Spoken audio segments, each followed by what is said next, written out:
Hello. Hello. How did sorry? How did Theo get on Saturday? Threes, Yeah, threes. Yeah. Well, yeah. It was. They beat us, but you know he played all right. Yeah. Um, Who were they playing? So the they were playing Harvington. Oh, It was right. one of those. They didn't give a stumping, which was a clear stumping. Yeah. You know. Yeah. On there because it's obviously self-implied, and Yeah. they didn't give it, and it's like. Why? It's just cheating. Then the guy went on to get 40 odd or 38 or something, you know, and it would have been a much closer game if they hadn't done it. Yeah. And we were all like, you know, it was really one of those really clear. It's the second one we've had that they just haven't given it, and I don't know why. They were a really nice team, other than this one guy who was umpiring. He was just a bit of a dick and just didn't give it. It just like it was really obvious. If Theo said he was standing at wherever square, deep square or something, it was like it was out by 2 feet, you know, and you can, and the George as the keeper can tell, can't you? Yeah. Like, No, you don't. Yeah.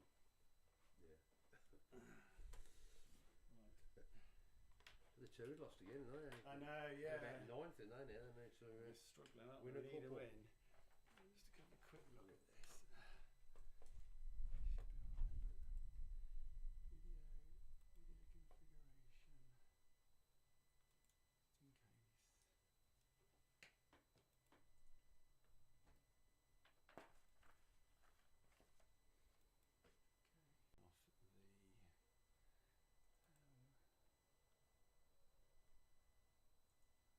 Just in case. Oops, messed review up.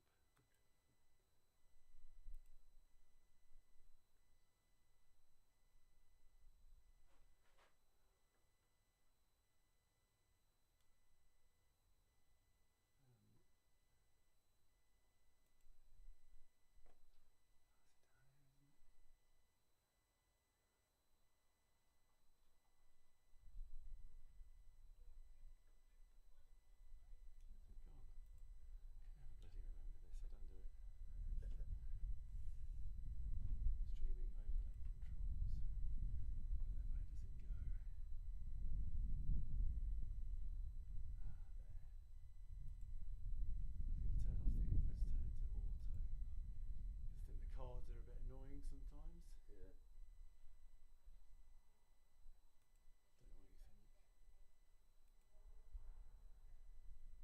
Don't know what you think. If Colin's going to do commentate, he's not going to sink in with this, was it? Well, it should do, yeah, because it's going in through that, but it may not work anyway, like I say. So let's have a look. You can, because it's whether it's timed right as well. Yeah. But there's a time offset you can do. But I just.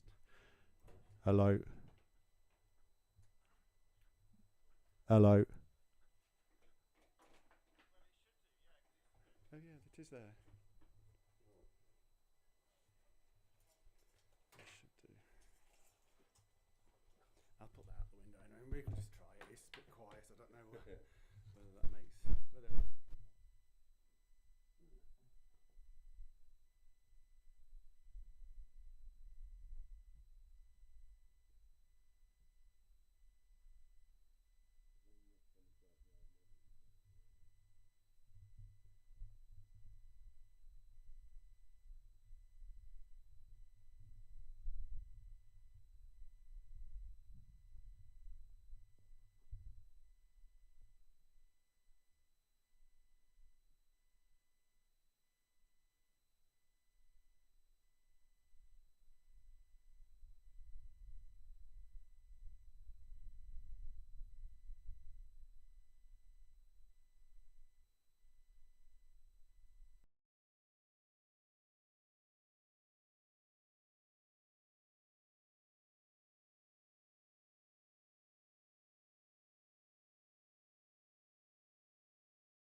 hello, hello.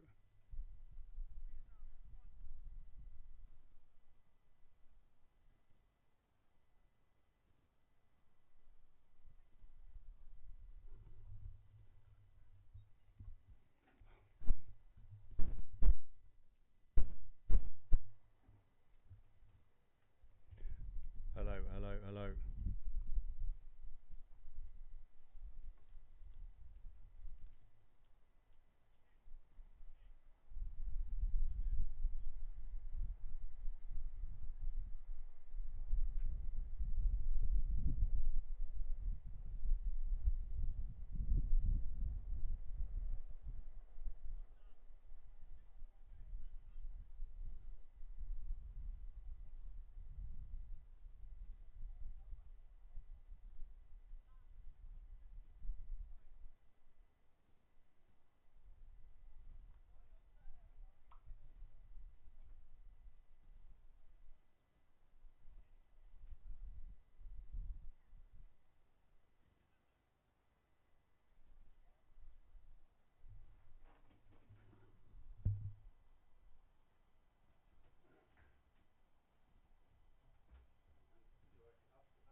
Testing, testing. Is the commentary working?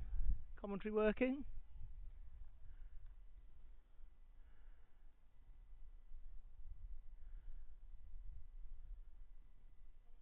Yeah. What? I don't know why, to be honest. Yeah, it's plugged into the laptop.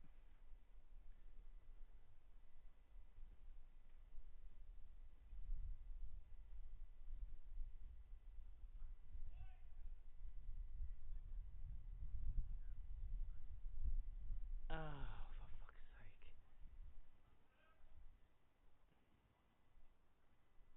Okay. Testing, testing, testing, testing. Is that better? Is that loud enough? Is that loud enough? The delay's not going to work that well, is it, though? Yeah, we're miles away from Polly then. I'm next to the mic now. No, you just wanted to picking up me sitting here now. Oh, Mark's ringing me. Hang on.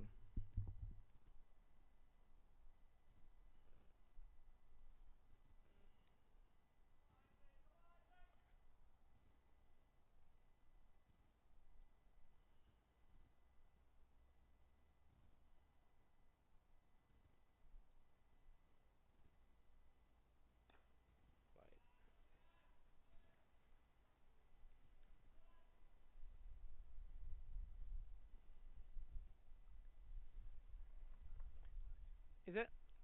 Is this loud enough? Test, test, test. Is that working? Yeah. Okay. Okay, I'll just carry on as normal now then. Okay.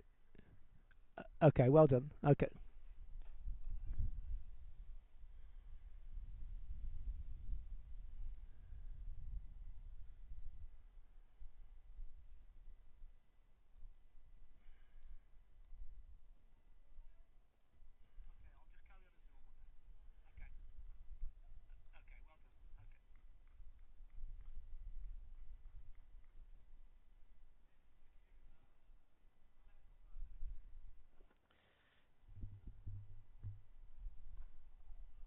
Okay, so welcome to the first ever Barnt Green commentary. Barnt Green versus Halesowen. Third versus fourth in the Birmingham League. My name's Darren Cullen. And as you can see, it's 66 for 3. Former Worcestershire batsman Cavesi on 17. And Herefordshire and number 3, Toolash on 17 also.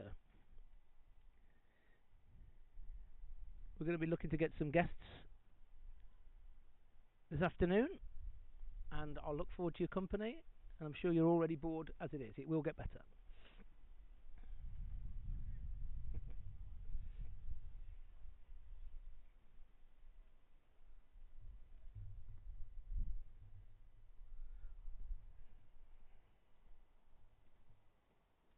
Henry Marshall's into the attack, he bowls, and Cavesi has a bit of a crack at that. It's Toolash correction. There's no run. Practices a shot again, but Barnt going to be happy with the start. 66 for 3 off 19. The big question will be, what's the par score? Henry Marshall's in again. It's worked nicely by Toolash. He's looking for 2 here, and he's quite quick. He's going to get an easy 2.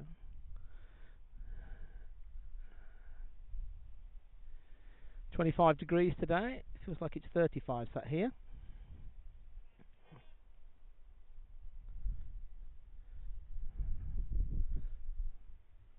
Wicket takers so far: Roshan with 1 and young Jack Warner with 2.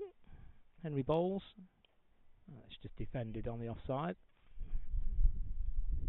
If anybody feels like coming down to talk to me, then feel free.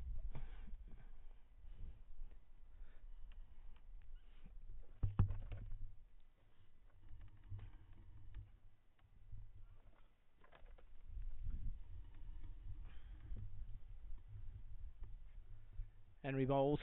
And it's up in the air, and it's going to be safe. George Hall gives chase, but this looks like it's going to be forward. It just has the legs to do it. Slightly risky. George Hall making his debut today, age 15.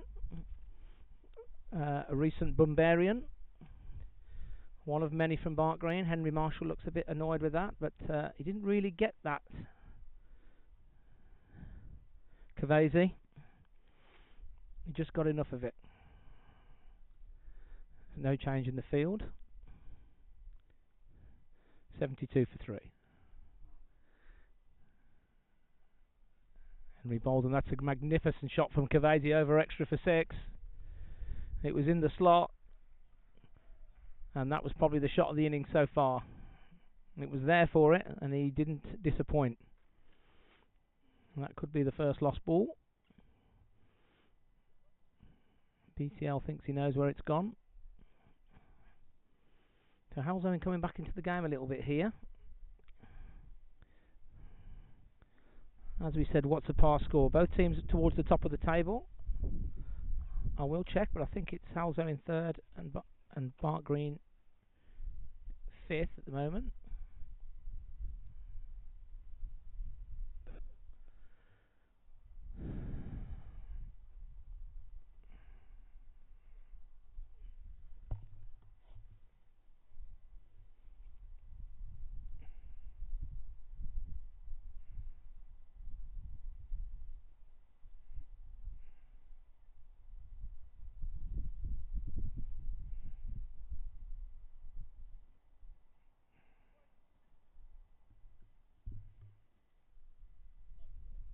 It's not working.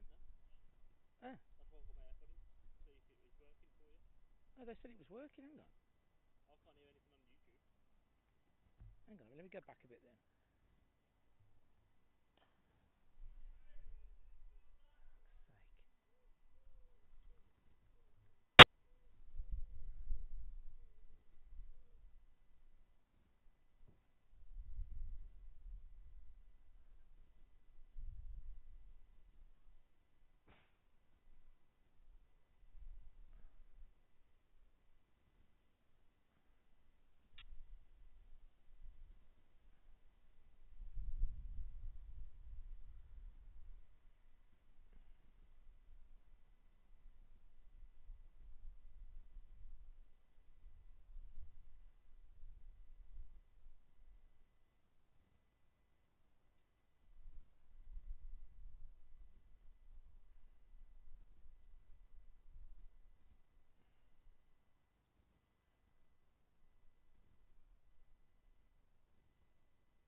Slightly risky. George Hall making his debut today, age 15. A recent Bumbarian.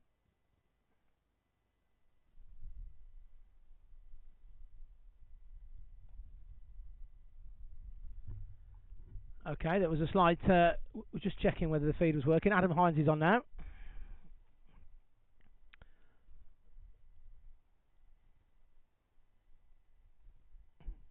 Hines is into the attack, and Cavesi drops that down nicely to third man for an easy single. Looking quite straightforward at the moment. Halesowen coming back into the game a little bit.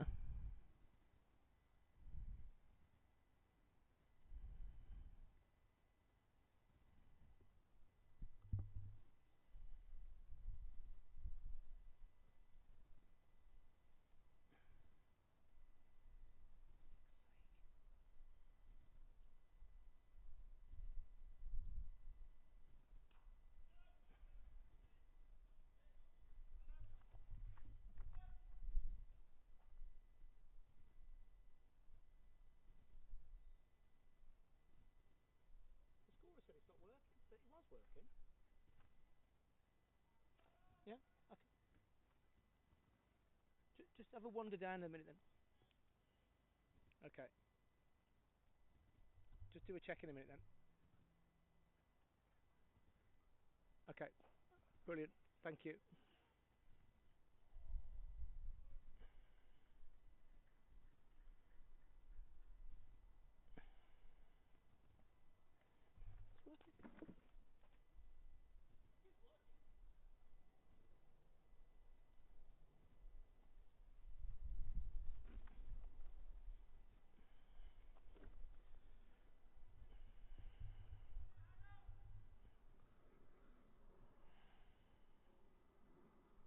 Okay, we're back now.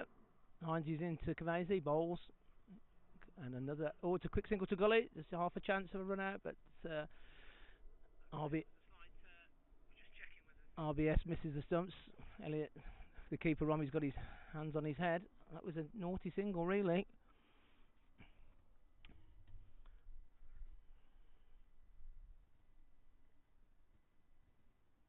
$79 for 3.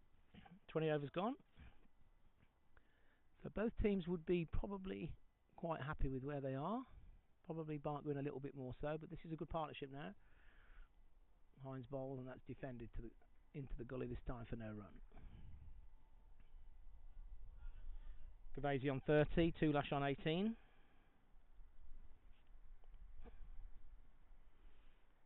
And that's over. So the league still probably is over, with Smethwick being probably 5-1 on favourites. Halesowen have been top for a long time, but have slipped a bit in the last month. Barnt Green flirted with being as high as second place, but a critical loss for the second time this season to Harborne 2 weeks ago has probably dealt a blow that cannot be recovered now. Smethwick will be heavy favourites, particularly in the white ball cricket. Their team is set up for that, and it's been a bit more interesting this year. 4 or 5 teams: Nolan, Dorridge, Halesowen, Barnt Green and Smethwick, all in the mix. Nolan Dorridge, having recently been knocked out the national knockout, will be probably second favourites, although Shrewsbury have come into play the last couple of weeks and they have yet to play Smethwick, so most neutrals will be hoping that Smethwick can get turned over there. Shrewsbury promoted this year, but have fared well, particularly at home. Jacques Banton's into the attack, so just a couple of overs for Henry Marshall. VCL's given me the thumbs up at long on, and it's Luke Tulash on 19 on strike. 19 off 58, so quite conservative, but it's a rebuilding job for him. And the overall rate's at 4, so that's not too bad. 250 this season at Barnt Green is not a bad score at all. Jack bowls, and that's very, very softly defended by Tulash. And Jack Banton's not a massive turner of the ball, but he will land 19 out of 20, and he's very easy to set a field to. You've got to come after him.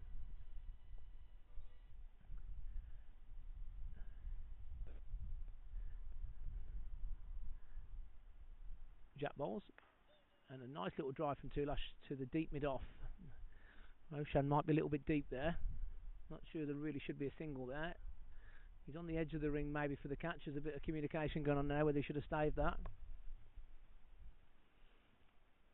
Good start from Jack Banton. Not bowled as much as probably some would like this year. Always does a tidy job. Picks up the odd wicket. More of a white ball bowler, if the truth be known. Innie bowls to Cavesi, and Cavesi drives to short extra where there's no run. That's young George Hall again with his new cap on.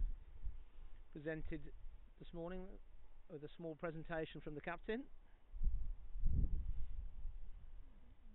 He's got Jack bowls, and that's a dot ball.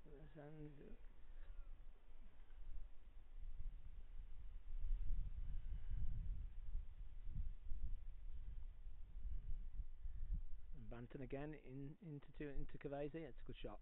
It's going to get one out to the sweeper on the offside. Thinking about 2, but it was fielded cleanly out there. I think it's Meredith out there, and that's over.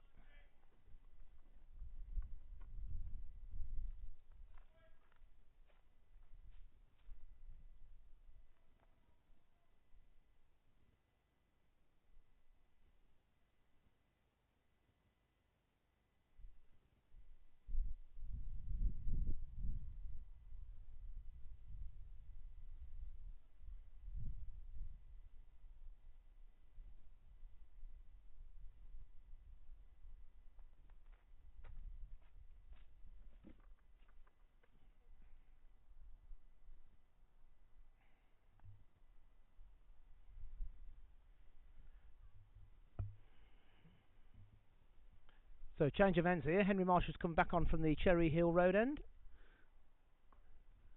In he comes, and it's the usual Henry Marshall line and length.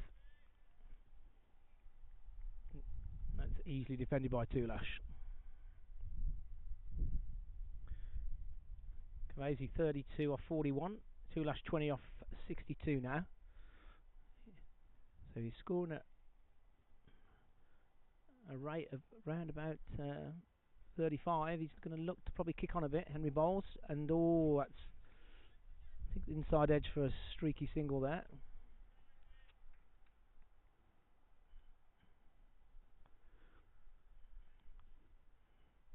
Henry Marshall, probably his second or third game in the ones this year. Again, a bit of more of a white ball, pace-off type bowler. Never lets you down though, and very rarely does anybody get hold of him. He looks very innocuous, but he does a very good job. Basically, just a quiet job, keeping it in quiet almost in the bowls. Cavesi drives straight to extra.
Good over so far from Henry Marshall here.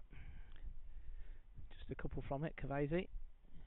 In he comes the bespeckled Marshall. And again, he's driving on the up, but there's no cricket there, and that's a very good over from Henry Marshall. Just 3 from it. So good change of ends there. 85 for 3. Temperature's rising. The ground looks magnificent today. The outfield is looking very barren and very dry, as you would expect with the lack of rain this season. BCL's coming towards me with a smile on his face, and Jack Bantam will continue. Not sure how many people we've got watching the feed. There's probably more people in my front room.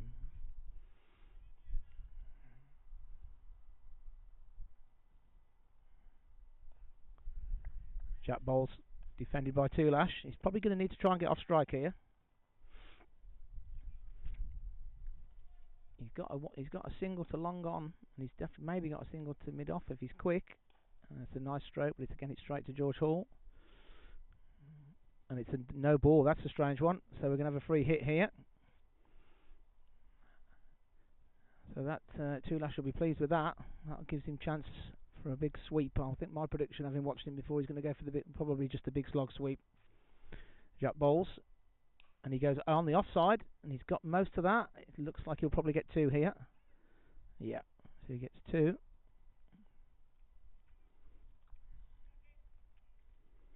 It's a bit quicker from Bantam there. It's probably not as full as he'd like. He's probably looking for the Yorker, but didn't quite get his length right, but he only went for 2. So it's not a disastrous 3 hit. In he comes again. Bantam bowls, Toolash drives, straight to George Hall there. Slight misfield, but there's no run. So the game evening up here. The pitch looks okay. Nothing much is beating the bat. Jack bowls, a good length this time. Toolash defends. Jack's thinking about changing the field here. They're going to give Toolash 1. They're going to tempt him to 1. Roshan's coming out to long off.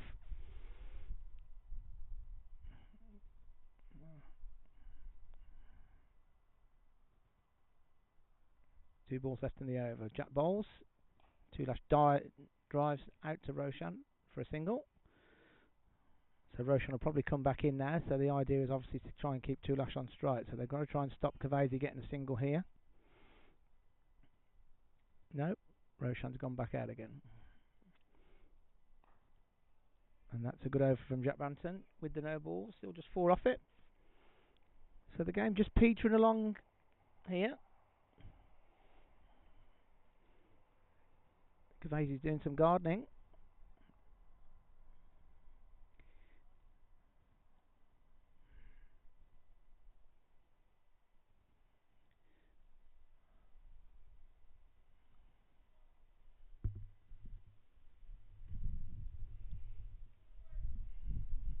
Ed Pollock with the finger injuries coming out to deep third man. Henry Marshall will continue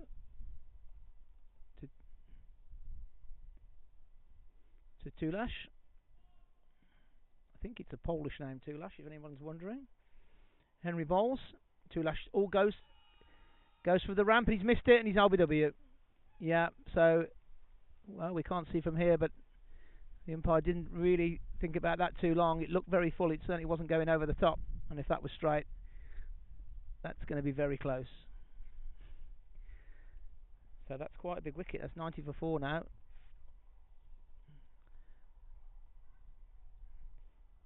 Tulash 24 off 70 balls. He's got Halesowen back in the game. But he probably thought he needed to rotate there against Henry Marshall. Just missed it, basically. So Barnt Green will be pleased with that. 90 for 4, halfway through. If Halesowen can get to 245, 250, I think that'll be par. And they're probably looking a little bit way off that at the moment. A lot will depend on Kavesi. They back deep though. They've been at the top of the table most of the season, so they're not there by chance. There's Ed Bragg still to come in.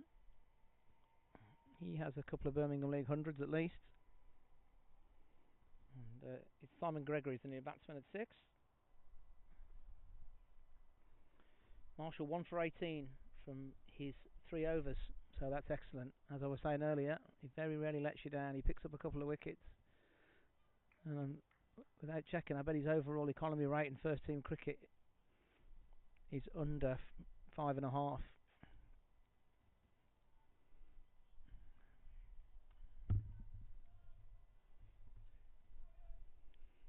Halesowen were looking quite comfortable there. That was it was an avoidable dismissal. I think Tulash thought he was going to engineer something. Anyway, he's Henry, bowls to Gregory, and he's off the mark first ball with a fairly straightforward guide through third slip down to Ed Pollock at third man.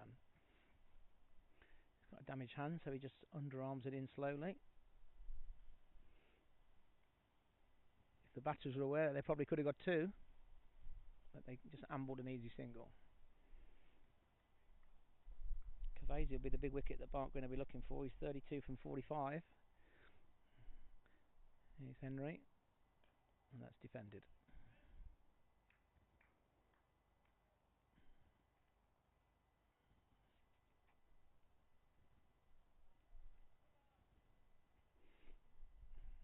Gorgeous weather today. Met Office was predicting 28 degrees this afternoon in Tenerife. Trundle's in. Balls to Kavesi, who cuts, but it didn't really bounce much and he couldn't really get much of it. It's a dot ball to BCL.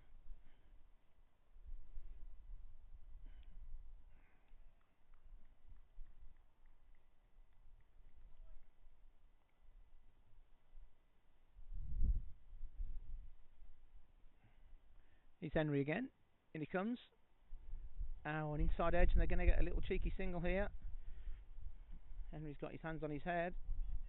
Just an inside edge past leg stump.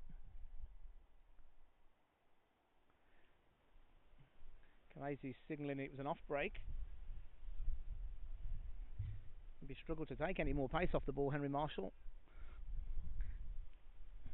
I reckon he's bowling at mid-60s. That's his game. Keeper stood up. He's into Gregory. He bowls back of a length and he just drops it onto the leg side, but there's no run. George Hall. It's not George Hall, I apologise. It's Jack Warner. It's a little bit close there for my liking.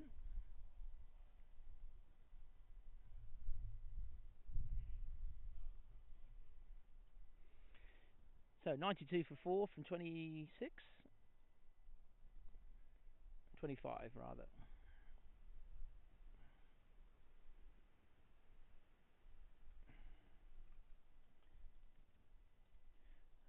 Jack Banton to continue. He'll be bowling to Simon Gregory. We've got a long on and a long off. We've got a extra cover on the edge. We've got a point, mid-wicket, square leg, and a sweeper on the leg side. Dan Meredith. Jack Banton. None for 7 from 2, so that's tidy enough. Simon Gregory's just come in. He's on 1. Run rate 3.68. That's defended. Gregory is looking, he's eyeing up the leg side, he's probably looking, he's thinking he's going to get a couple head through straight mid on or straight mid wicket. In comes Banton, he bowls. That's top of off again and it's just defended, no run on the offside.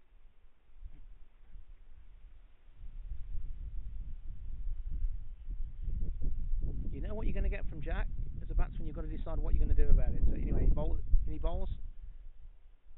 And it's excellent cover drive on top of the bounce, but straight to young George Hall extra. Fields it very, very nonchalantly.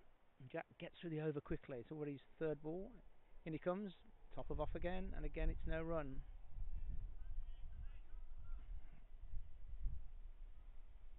He's 1 off 7. Looking totally comfortable. Jack bowls, a bit fuller this time. He drives, but he can't beat the bowler. And it's another dot ball.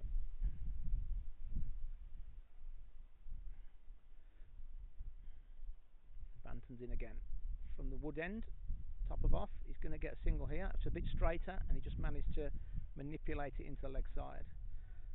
Good over from Jack, just 2 from it. Barnt Green will be happy with that. If Henry Marshall and Jack Banton can bowl 20 overs between them for under 85 or under 100 really, then Romy Bry will be very happy with that.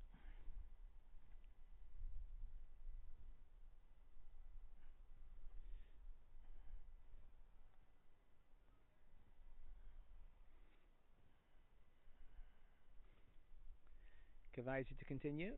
Henry Marshall rather to continue to Cavazzi. In he comes Henry. 62 mile an hour. And it's resolutely defended by Cavazzi. He's still looking at the pitch.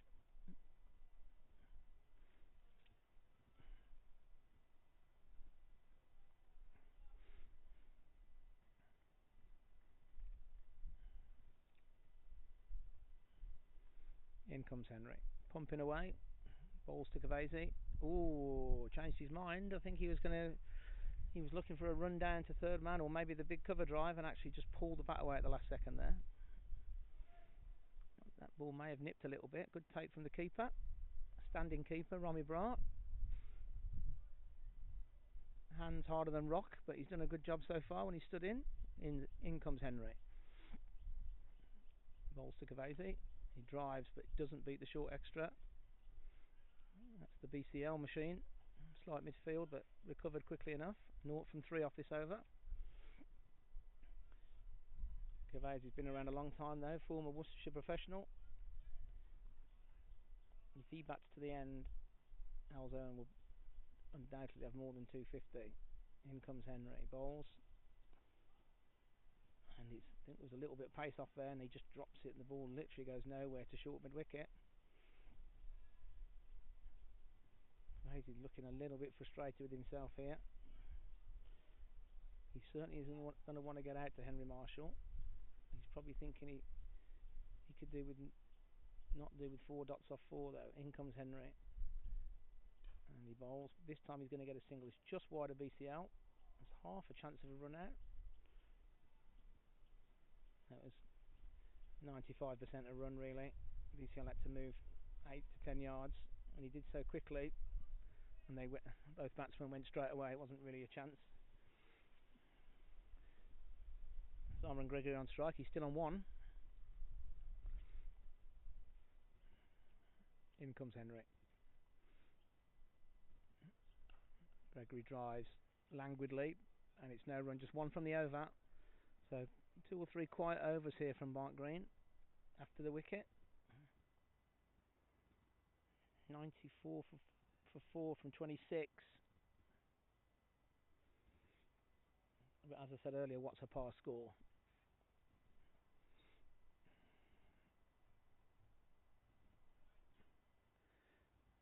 Jack Banton to continue.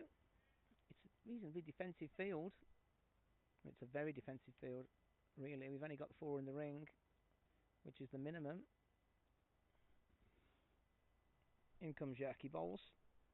Cavati drives, times it nicely. Out to Roshan at long off, who comes in for the new batsman, as does Ben Chapman-Lilly. So there's an extra couple of people in the ring for Gregory. He's still on 1.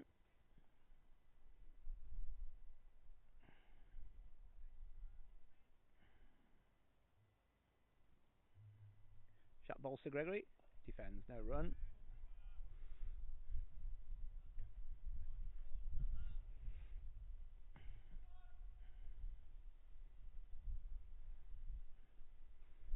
Banton again bowls to Gregory, who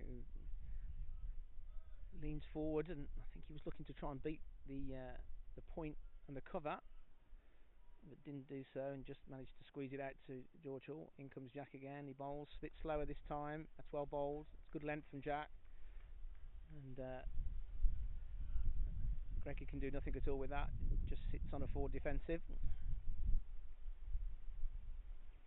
Still on 1 Gregory.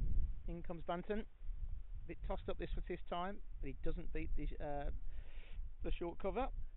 Just 1 from the over. Pollock comes out to long on, probably just to protect, or BCL rather, just to protect the over. In comes Jack. Bowls, and it's a sweep. Well, it's a bit of frustration there. He might get 4 here.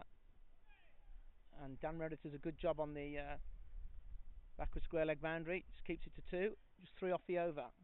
Another good over from Banton.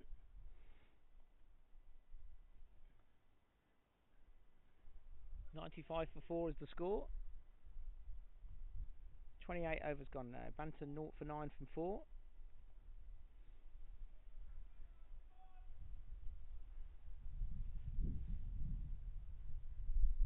Gregory 3 from 8, and Cavati 36 from 61.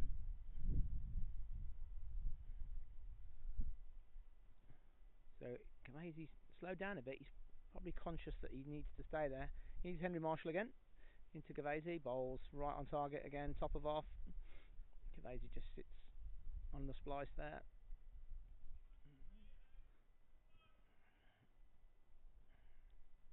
Still in the second power play. Run rate's dropped a bit now. It's down to just under 3.5. 22 overs left. In comes Henry. Bowls, and it's a wicket. Yeah, so Henry Marshall's deserved that. It was Cavati's looking at his bat. He got most of it. He didn't quite middle it. He's leant back a bit there, but he's not really. He's not beaten the short extra there. I think it's Jack Banton, and that's a big wicket for Barnt Green. That's the one they wanted, and Cavati's been the most prolific batsman for Halesowen for several years now, and that's 97 for 5. So Barnt Green on top at the moment. That is a crucial wicket.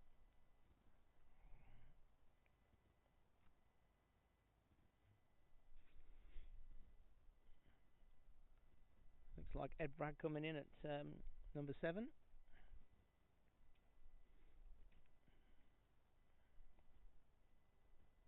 It was actually Ben Chapman-Lilly at short extra. Cavati 36. Looked totally comfortable, but Henry Marshall had bowled very tidily. He hadn't really given him anything. But Cavesi had not threatened to do that. He was very happy to work it round, and he probably saw a bit of width there. He's had a bit of a crack, but he's found the fielder. So Barnt going to be pleased here. They've got Bragg on naught and Gregor, who's only been in for 3 overs. Henry Marshall has done a great little job here. 2 for 21 from 5.5.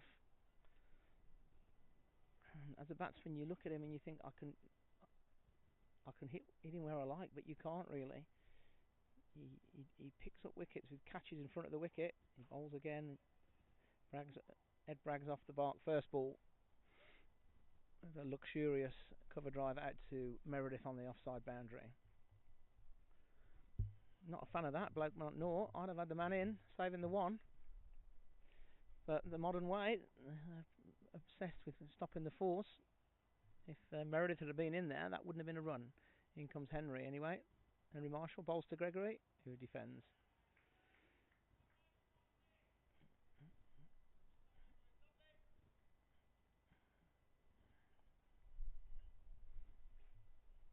.250 looking a way off here, you would say.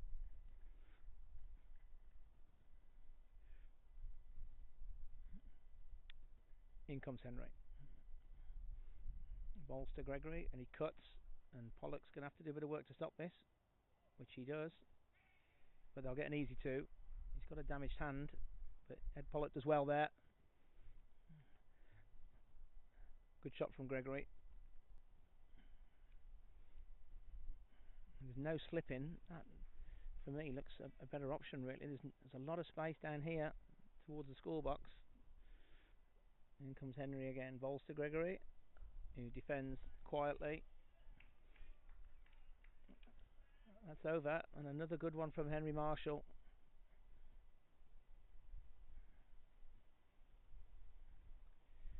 .100 up off 29.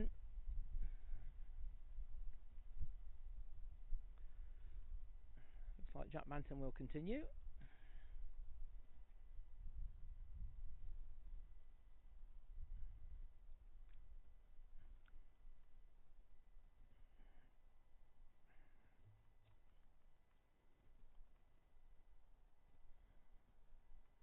.21 overs left. Gregory on 5 from 11. Ed Bragg's just come in. He's 1 off 1. Barnt Green will be looking to try and keep Halesowen below 200 here. Jack will be bowling to Ed Bragg. In he comes. Tossed up. It's almost a Yorker. And Bragg times that nicely, but just digs it out to George Hall on the offside. He's Banton again. That's a good line again.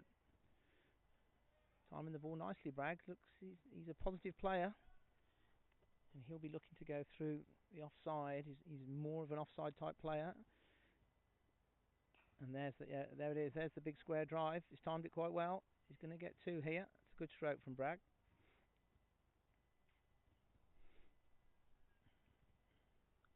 Slight misfield. Romy Bra tidies up. He's a good bowler to have on when batsmen just come in, Jack Banton. Because you've got to think about it a little bit. You've got to beat those 3 blokes on the offside. Bragg did that there. He'll be conscious of trying to go over the top there. Roshan's lurking on the edge of the circle there, and I suspect that's half of the catch, or the mistimed off 5. We've got an extra man on the offside now. Henry Marshall's coming across. Jack bowls. Bragg drives, mistimes the straight drive back to the bowler. BCL's coming out to long on now. 2 balls left in the over. Jack bowls.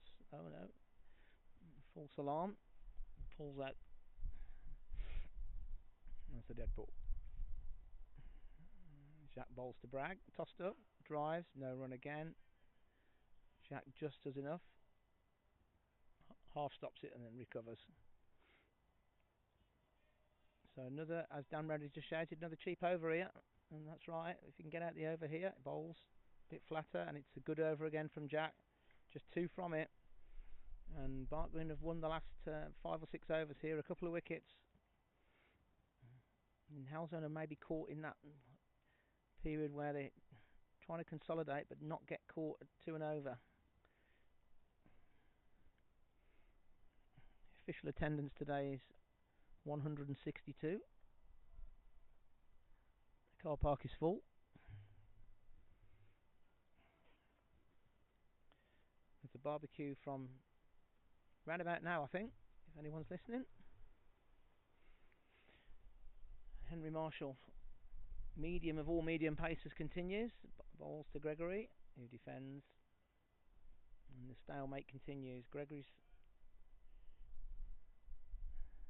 says 2 off 3 off on the scorecard, but I'm not sure that's right. It's actually 5 off 11, sorry.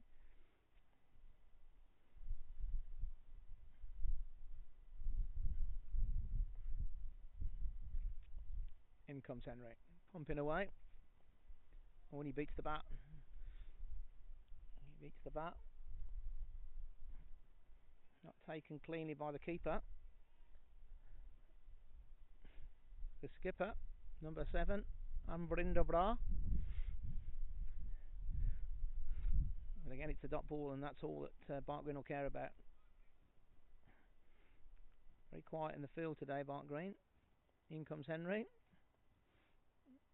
And a big drive, loses his shape there, Gregory. In fact, he's just replayed the shot. I think it was an attempted slog sweep.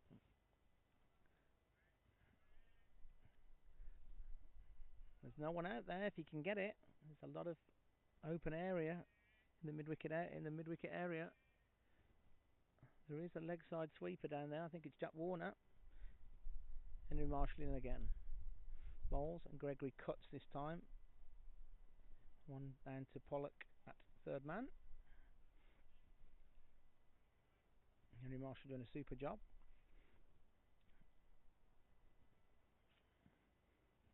Now, what's Ed Bragg going to do with Henry Marshall? Would have seen him many times, would have played with him and against him.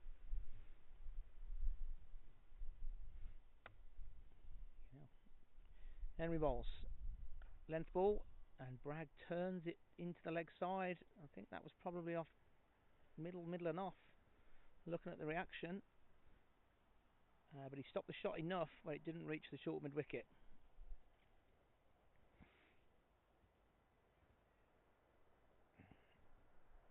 $103 for 5, Halesowen. 20 overs to go. In comes Henry. Bowls to Ed Bragg. It's a nice looking extra cover drive, but it doesn't beat BCL. And that's another quiet over from Henry Marshall. 2 for 25 from 7 now. And before the game, you would take that. Halesowen 103 for 5. 3 1/3 is the run rate. Barnt Green are the happier. Par score, we still a bit up in the air. The wicket seems to have played it better today, but you don't know until both teams have batted on it. Jacques will continue.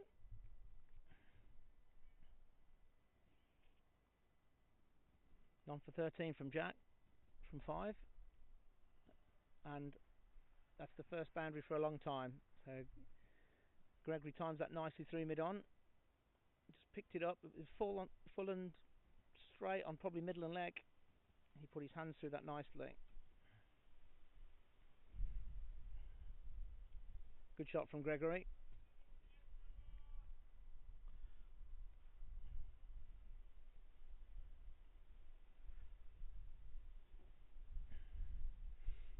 Chapman Lilly recovers the ball. Is there a change in the field? No, we're not going to follow the ball. It's a good shot from Gregory. It was a bit fuller from Jack, and a bit straighter. In he comes again. Bowls to Gregory, and that's it's a sweep. It's just nicely timed. You'll get one. If one bounce out to Meredith on the backward square boundary, it's another good stroke.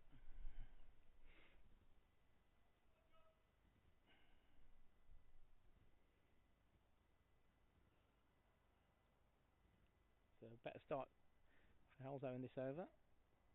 In comes Banton, bowling to Bragg. Bowls, and Bragg is going to get away with this. He's beaten long off, and he's probably going to get 4. So Roshan was probably in and around the ring.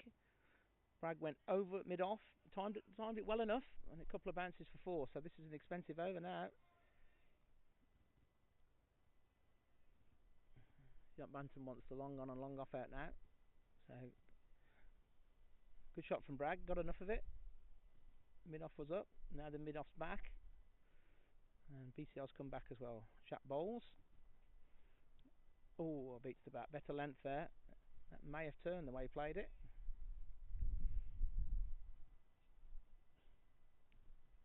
So Bragg and Gregory just trying to up the rate a little bit here. Both of them look very comfortable. Jack bowls. And it's back of a length this time, and Bragg just drops it into the leg side for no run. Jack Warner does the fielder. So it's a bit of a game of cat and mouse between Bragg and Banton here. Jack bowls again, it's a bit slower. It's nicely timed by Bragg, he'll get 1. That's a good bit of cricket all round there. A bit slower from Jack, and Bragg timed it nicely. He'll keep the strike. Good over for Halesowen. 10 off it. 112 for 5.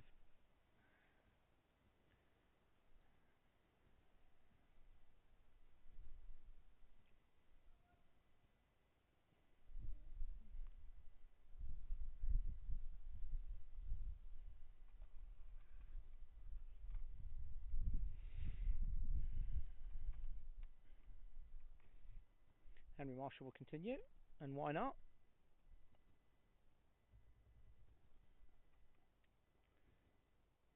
And he'll be bowling to Ed Bragg. In he comes, and Bragg drives magnificently through extra cover, and that's 4. That's a couple of ounces, and he's timed that beautifully. That was a good shot.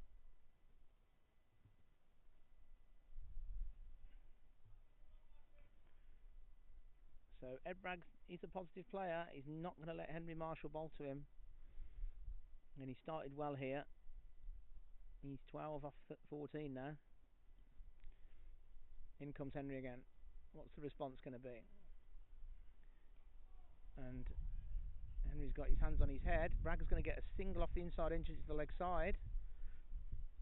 I suspect Henry Marshall was thinking if he's missed that was going to be a big shout for LBW. He didn't. He got a thickish inside edge and gets a comfortable single. So a bit of pressure on Henry Marshall here. He's bowled beautifully so far. Anyway, he comes into Gregory. Gregory dives nicely, but it's only going to be 1. Meredith scampering round on the offside boundary. In fact, they're coming back for 2. And yeah, it probably was an easy 2. Quite a big boundary out there on the offside. It was never going to be 4, but Meredith had to make up 30, 40 yards there. So Halesowen coming back into the game a little bit here. In comes Henry. And Gregory's done that a couple of times. That's the 3rd time he's done it. Just ran it down nicely through slip for a very low risk single. Polly does the fielding. Now, interestingly, we've got the same field for both batsmen. Now, Bragg is not really going to be looking to run much down, I wouldn't think. He's going to be looking to be hitting Henry in front of square more often than not.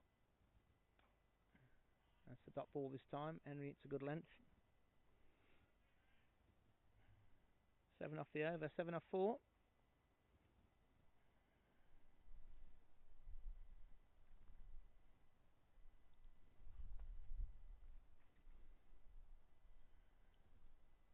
In comes Henry. Wicketkeeper Brass stood up. Henry bowls, and it's a massive swing from Bragg. Not sure there's any bat on that. There isn't. So that's missed everything. 4 byes. That can happen with the keeper stood up. Not sure what's happened there. But good over for Halesowen. 12 from it. So a good couple of overs there. 22 off the last 2. It's 121 for 5 now. So good partnership developing here.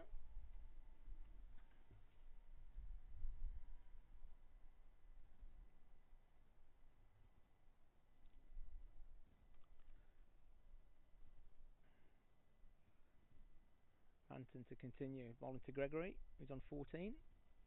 In he comes, back of a length. Good length from Jack there. Gregory just covers up and defends. Again, it's a defensive field. Barnt Green are letting you get fives, really, if you can manipulate it. You can just beat this infield. In comes Jack again. Slower. Drives down to long off. Roshan does the fielding. Outfield is incredibly dry. It's been one of the driest summers on record, certainly in the last 10 years. In comes Jack again, bowls. Bragg drives, takes a straight ball and kind of looks to go through mid-wicket. He does like to turn balls from middle stump in through mid-on, mid-wicket area. Timed that nicely, but didn't beat Jack Warner. In comes Jack, bowls to Bragg. Higher tossed, nicely timed from Bragg. Out through extra, but Roshan was onto that straight away. It's only one. So got a bit of a stalemate going on here now. Jack's happy with this, and probably both batsmen are as well. Jack bowls to Gregory. Who defends? Who defends?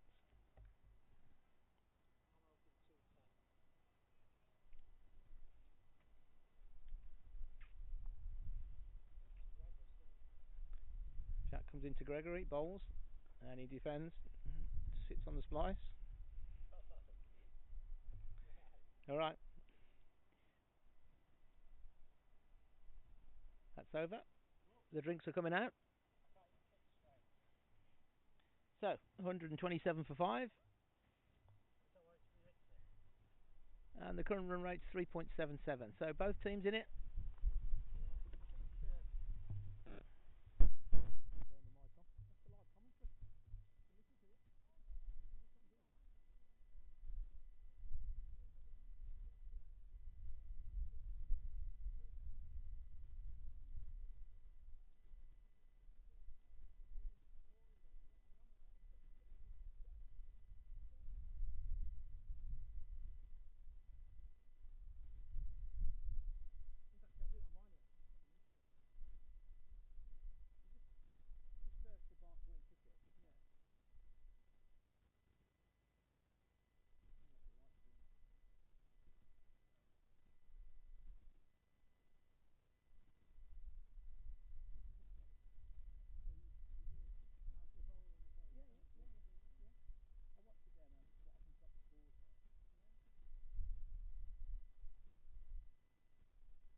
Yeah, exactly. That's the thing. People do that. Yeah, so I shouldn't have done it, but I have things on, you know. And it's football now as well and stuff. Let's see if I can get it louder. I've always wanted to have a go doing it. You need someone to talk to, really. This is the thing. When you're on your own, you need like someone to talk. Yeah, you get a bit of banter going. Yeah. And that sort of, you fancy yourself. Mark? Yeah. Is it too quiet? Are you listening to it? Yeah, no, it's... Is it on in the club? No. Although, and we're watching it. They've got the 100 and... Right, so it's not on in the club. It's on it. Can you hear it? Can you hear me now? I'm just trying to play it back and it sounds quiet. Yeah. No, well, it's fine. We're at home listening to it. It's all right. It's fine. Oh, you're at home. Sorry, right. Okay. Yeah. All right. No worries. I can hear you. Doing really well. I'm surprised. No, I'm getting better. I'm trying to make it interesting, but because I was just saying to the gentleman here, there's no one to talk to. But it's all right. At least it's better than listening to nothing. No, real difference. Not that many people watching, but yeah. Yeah, it's a bit of fun. More easy. Yeah. If you get people down to chat to us, it'll be really good. It's good. Yeah. At least Bobby texted me saying he couldn't hear it very well. All right. Right. No worries. No, it seems fine. Yeah, unless I don't think we can do anything with the levels. I don't know. No, Yeah, honestly, if you just on Mark. Thanks, mate. You coming back? What would you want me to do with your mic? Yeah, coming back in a bit. All right. See you in a bit. Yeah.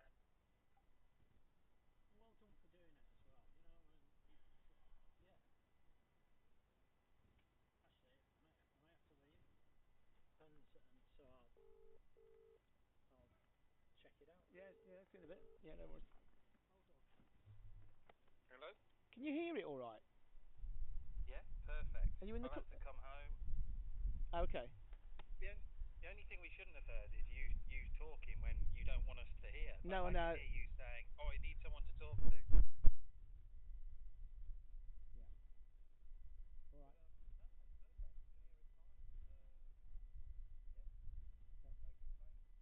See you in a bit.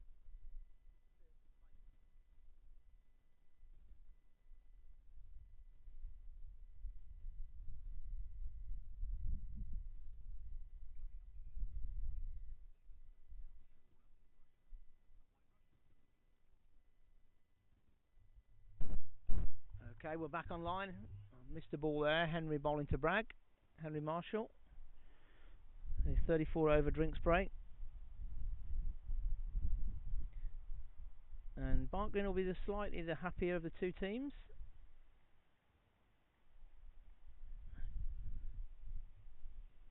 In comes Henry. Bowls to Bragg with his high back lift. Bragg drives nicely out to long off. He'll get a single there.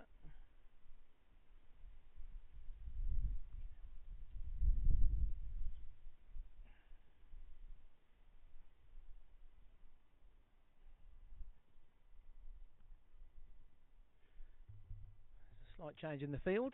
127 for 5. Bragg's on 14. Gregory on 15. Bragg's only been in for 20 balls. Looks very comfortable. Gregory's growing in confidence, I would say. Marshall 2 for 34.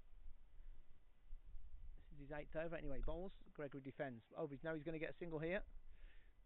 He didn't think he was going to get a single, and he realised that a long on was actually not at mid on, and there was an easy single there. Jack Warner tried to get round, but it was too straight. It was always going to be one.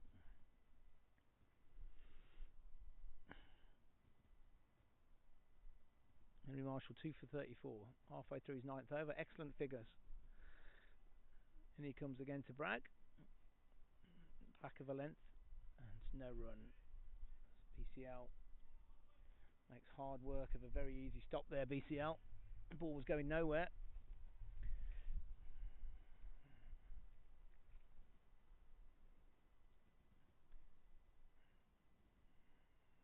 In comes Henry. Bowls to Bragg. Bragg's looking proactive. Drives, but doesn't time it. Top of the bat. Again to BCL. Henry Marshall's talking about a change in the field, and he gets his own way. Polly comes up from third man to 45, or short third man. George Hall goes onto the edge of the ring. It's a very defensive field. Halesowen will probably thinking Henry Marshall should have gone for between 6s and 7s, but he certainly hasn't done that. And again, we've got 3 balls in a row there. Bragg just divided. He looks at the bottom of his bat, doesn't time that. Just to BCL, and that's the end of the 35th over. 129 for 5. Halesowen will probably be eyeing up 220 from here. Another 90 from the last 15. They'll be more than happy with that. I think realistically 200 is about what they're going to get. If they play well, they can probably get up into the 220s. I'll be conscious what past score has been at Barnt Green this year, though. It's been a little bit slow at times. So they're not out the game at all. 200 has been more than enough on occasions. Last Birmingham League game here was 2 Saturdays ago. A week last Saturday rather, where Shrewsbury racked up 330 with a fantastic 140 from George Hargrave. He's Jack Banton. He's bowling to Gregory. Bowls, and Gregory goes nicely over extra. It's only going to be a single. He timed it that well. It's out to the offside sweeper. Nice stroke there. Good. BCL's laughing at me. I'm not sure he can hear me, to be honest. In comes Banton. Bragg looks the more dangerous of the two. Jack bowls. Fuller. Bragg drives down the ground to Roshan. He's looking for two here. He's looking for the miss. Oh dear. Well, he was looking for the misfield, and he got one because Roshan completely missed it, and it's gone through him for 4. Yeah, that's not a good one. The outfield is dry and it is bobbly. I don't think he got anything on that at all, to be honest. I think Barnt Green will be disappointed with that. It can happen. The outfields are very dry and they're very bobbly. Anyway, it's been forgotten. Jack bowls. Bragg defends but times it nicely. George Hall's in the game every ball there. Stops that.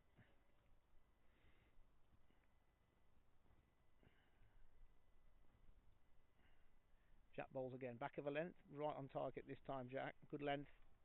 Bragg can't get his long levers through that, so he just drops the bat on it. 134 for 5, Halesowen now. Even Stevens, I would say.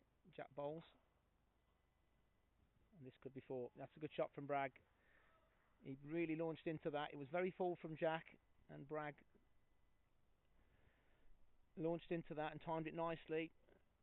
And that's a really good straight off drive. It beat the long off easily in the end, and it's not a short boundary here. It's not a short straight boundary at all, and that was well timed. So another good over from Halesowen here. And Bragg is slowly but surely getting them back in the game nicely. He's now got 23 off 28. He's gone past his partner. He's 17 off 25.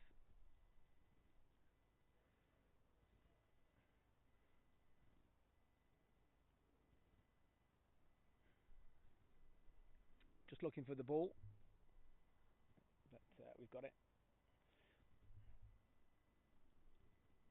So that's good batting, really. It was a bit fuller from Jack Banton, but it was an excellent straight drive, and there's 2 people protecting that there, so he had to get it dead straight, and he did. He spotted the opportunity, and he took it well. Anyway, the last ball of the over, he's Jack, and this time it's knocked out to George Hall on the offside for no run.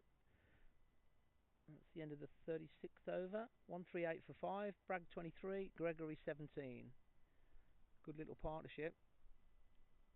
I think Barnt Green would rather see the back of Bragg than Gregory. He can score quickly at Bragg.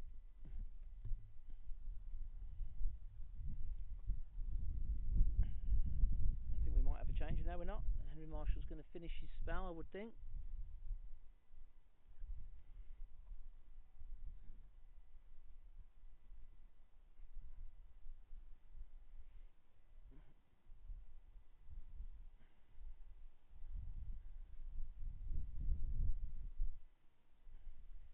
He'll be bowling to Gregory. This is his 9th over. 2 for 35. He'll be looking to protect those figures. In he comes. And it's played nicely down to 3rd man by Gregory. That's about the 4th time he's done that. He just chops it off 4th stump. And it's a fairly straightforward single. It's good from Gregory because he's giving Bragg the strike, and Bragg looks the more dangerous. Again, we've got the same field. So Henry's going to have to think about what line he's going to bowl to Bragg here. Not too straight. Anyway, in he comes, and this is very straight. And Bragg drives down the ground. He's just going to get one though. Well fielded by Jack Banton. So run's not hard to come by. It's a defensive field. Barnt Green will be happy enough, because at the current rate, Halesowen are going to struggle to get 200, and Barnt Green will take that. In comes Henry. Bowls to Gregory. Gregory goes for the little lap, doesn't quite get it, and it just squirts out to the 45. George Hall does the fielding. There's half an appeal for LBW, but it was always going down. It's a modern shot. I'm going to sound like an old fart by saying I don't like it. If he gets that out the middle, it goes for 4, but we've seen it twice today, and it hasn't worked on either occasion. Here comes Henry. Bowls to Gregory. Gregory drives, but it gets it wide of VCL at extra. Jack Banton does the field in, covers up behind him at mid-off. They get a single. 2 to come in the over.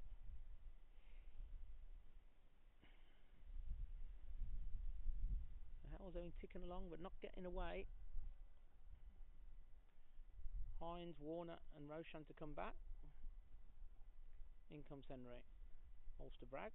Bragg leaves that all alone. It's nowhere near a wide. I think he probably just left that on length. I was happy to let that pass. Side screen at the far end seems to develop a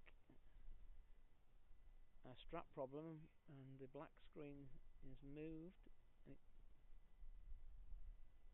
In comes Henry.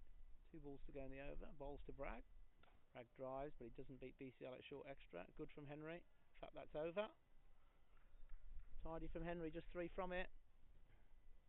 2 for 38 from 9. That's an excellent spell with an over to go. Crowd's building now. Halesowen have brought a healthy crowd. They always do, home and away. It's only 12 miles down the road in the West Midlands. Probably the closest ground to Barnt Green in the Birmingham League. Nolan Dorridge, yeah, Nolan Dorridge would be second closest. Halesowen's probably just about the closest. Jack Banton to continue.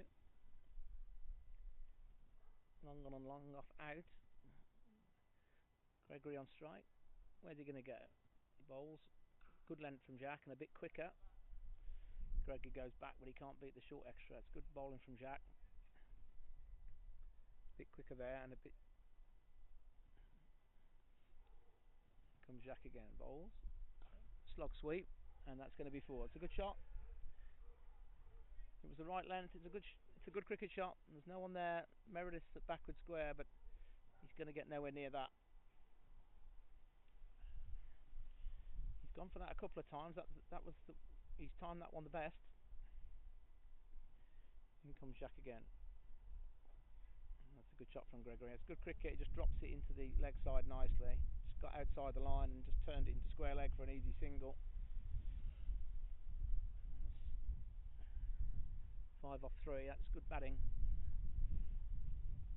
Jack's into Bragg, and Bragg, he's bowled.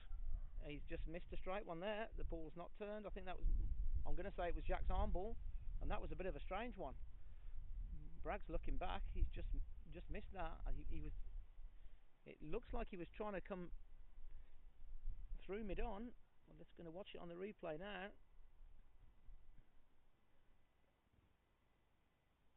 Yeah, he's gone across that slightly. He's looking maybe mid on, mid wicket, and it's gone through the gate.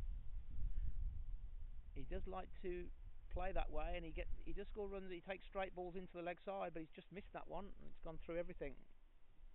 He was looking dangerous, Bragg, and just when Halesowen were getting on top, they lose their 6th wicket. And Barnt going to be pleased to see the back of Ed Bragg. As I say, he's got several Birmingham League hundreds, and he can score quickly. 146 for 6. 24 from 33 from Bragg. Gregory's also on 24 from 31. Scored him up a bit now.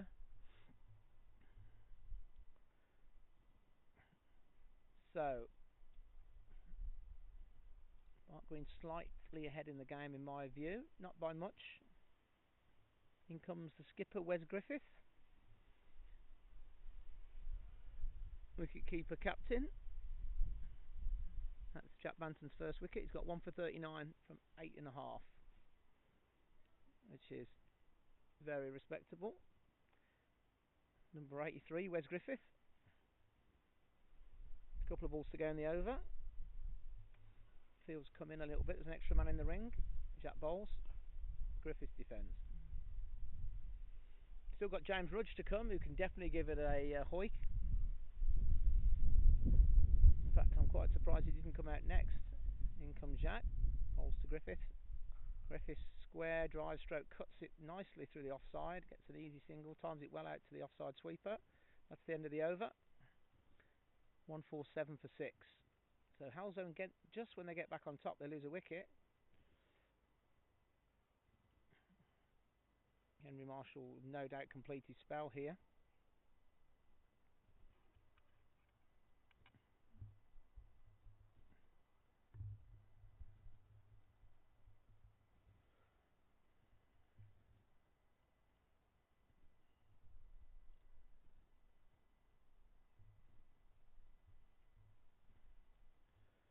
Wes Griffith is on strike.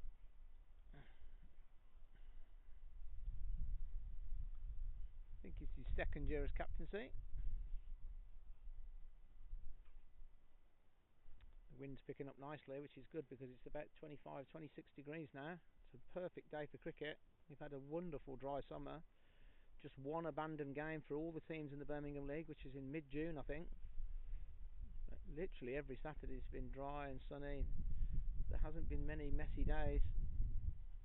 In fact, we've got a change in the bowling. Dan Meredith is on. Teen Wolf to his friends. Orthodox off spin. So Henry Marshall's not complete his 10. That is a surprise. In comes Dan. Bowls to Griffiths. Griffiths drives into a very wide gap on the offside. Young George Hall's been a game a lot there. 1 to Griffiths.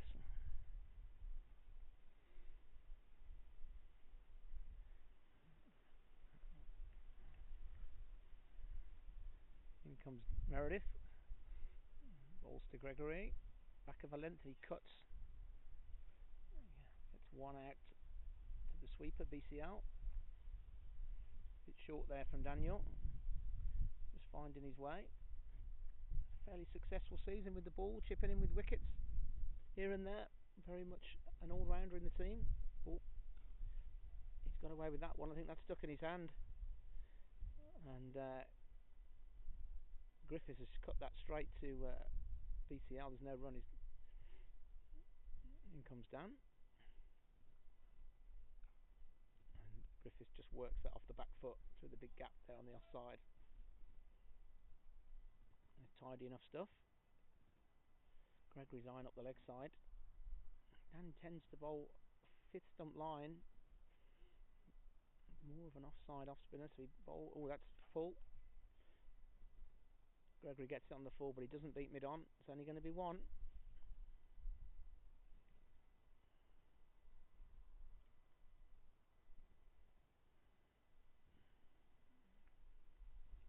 In comes Dan again. Bowls to Griffiths. And that's short. And it's out and fielded nicely on the square leg boundary. I think it's Elliot Evans out there. Good arm. Stops the 4. That's over. 6 from the over. 11 overs left. Well, Halesowen could get up to 220 if they play well. Aren't going to be looking to keep them below that, obviously. Stating the obvious really there. Barnt Green would ideally like to keep them below 200. I think that's probably a bit unrealistic. I think we might be in for a fairly good game here. This is weighing up as an even Steven contest. Pollock will be a big part of the run chase, though he has got a damaged finger. It'll be interesting to see whether he opens the batting or not. Jack Banton to continue. 1 for 40 from his 9. Bowls and a play and a miss from Gregory. He's looking to run that behind square on the offside.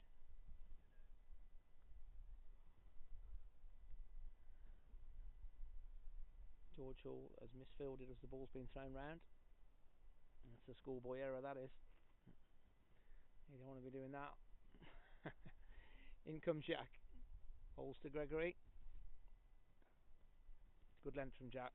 Gregory has got nowhere to go with that. I think he's going to be eyeing up that slog sweep again. I might be wrong. Good start from Jack. Bowls to Gregory. Gregory cuts. There's a bit of length to work with, but it's a bit tight to him. He can't get his hands not wide enough to cut that with full force. He has to control it, and he just nudges it basically to the point there. There's no run. In comes Jack again. Bowls to Gregory. Tossed up. Drives through mid-on, and a slight misfield really. I think that's Warner there. Wasn't travelling that quick. He probably should have stopped that, but it's only a single. That's 1 from 5.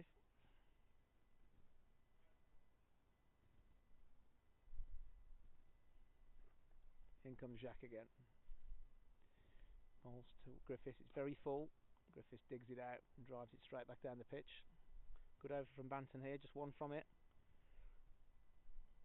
Halesowen are going to have to think about when they push the accelerator. It's going to be in the next few overs. In comes Banton again. Bowls to Gregory. He goes back and engineers a single. If this is a direct hit, it'll be close, and It's a miss. It was a good run. He went straight away. It was a good single. 2 off the over. 155 for 6 from 40. So fairly even Stevens, really, based on the scores we've seen this year. I think this wicket's played a bit better.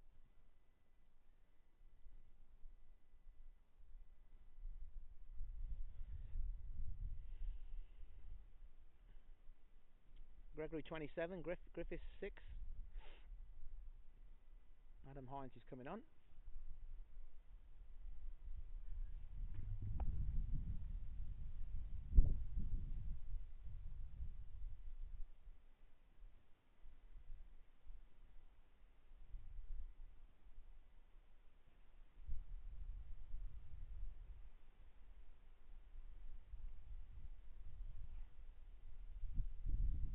I'll get him in a minute. Told him an hour ago. I mean, how obvious does it need to be?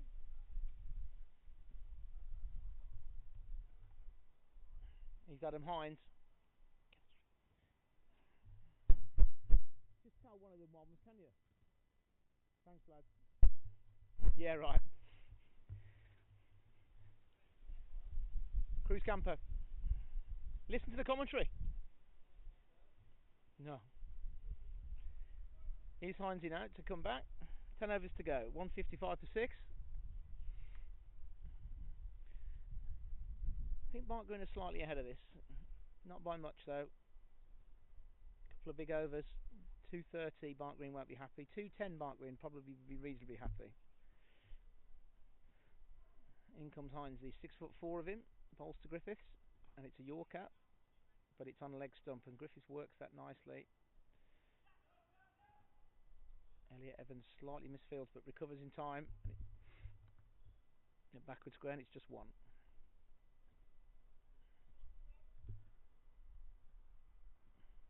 End of the season. There's a little bit of an end of the season feel to it. I wouldn't say there's a lack of intensity, but both teams, it's a hot day. Both teams with a very unlikely chance of winning the league, but you still want to beat each other, and Barnt Green Halesowen has been a very historical rivalry. In comes Hines. And it's a no ball, a loud call from the umpire. So Gregory will be pleased with that. He's now got a free hit. The field can't change.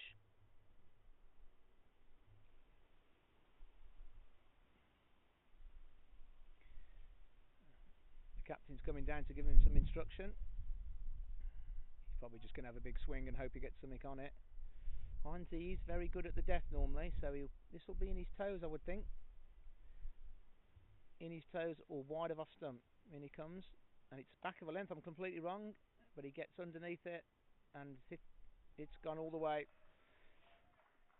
I think he advanced, but it stuck in the pitch. It was very slow,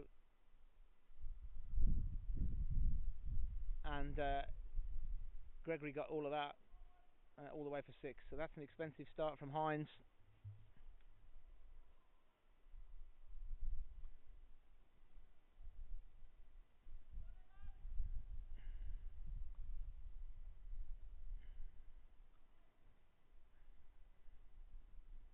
In comes Hines again to Gregory.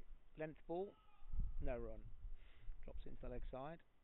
There's someone behind the screen. Gregory's not happy. I think he appeared just as the holder was letting go of the ball, and rightly so. Not sure who that is out there. There's a few people out there on that. Used to be known as the Strongbow corner.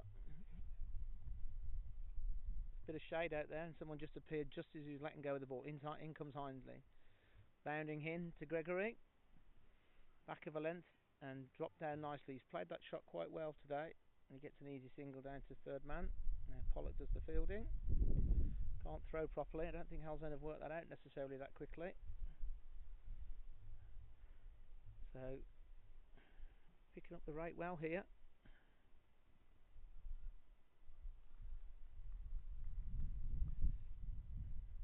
Hines 0 for 22 from 6 so far. In he comes. Ooh, playing a miss. From Griffiths, looking to open the face, I think. Just missed it.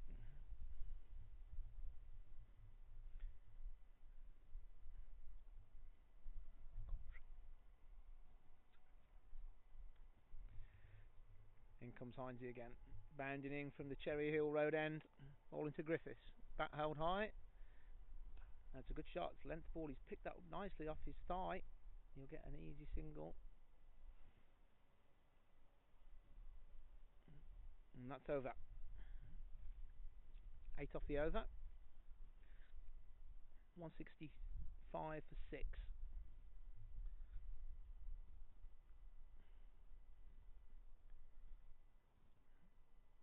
RSB or Roshan is coming back from the Licky Road end, Licky end, or not Licky Road, the Licky's end, should we call it, or the Wood end? Probably need to give it an official name. We've got the Cherry Hill Road end, which is the other end. I think probably we should really name this the Licky end. Just on the edge of the foot of the Licky Hills. Roshan new to Barnt Green this year, signed in the winter from Championship side Smethwick. He's had an excellent season with the ball. He's got 32 wickets, an average of 28.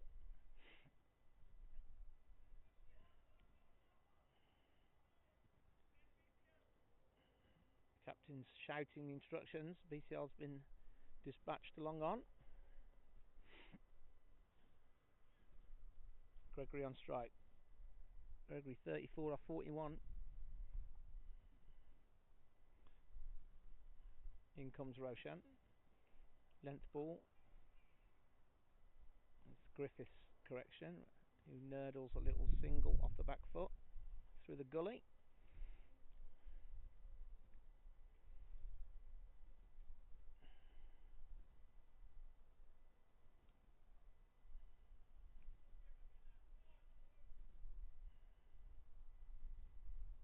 So Barnt Green in defensive mode.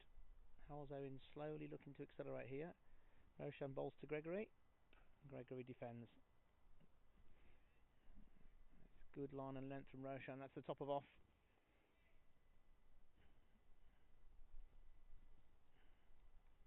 Gregory's looking for some back of a length to work with.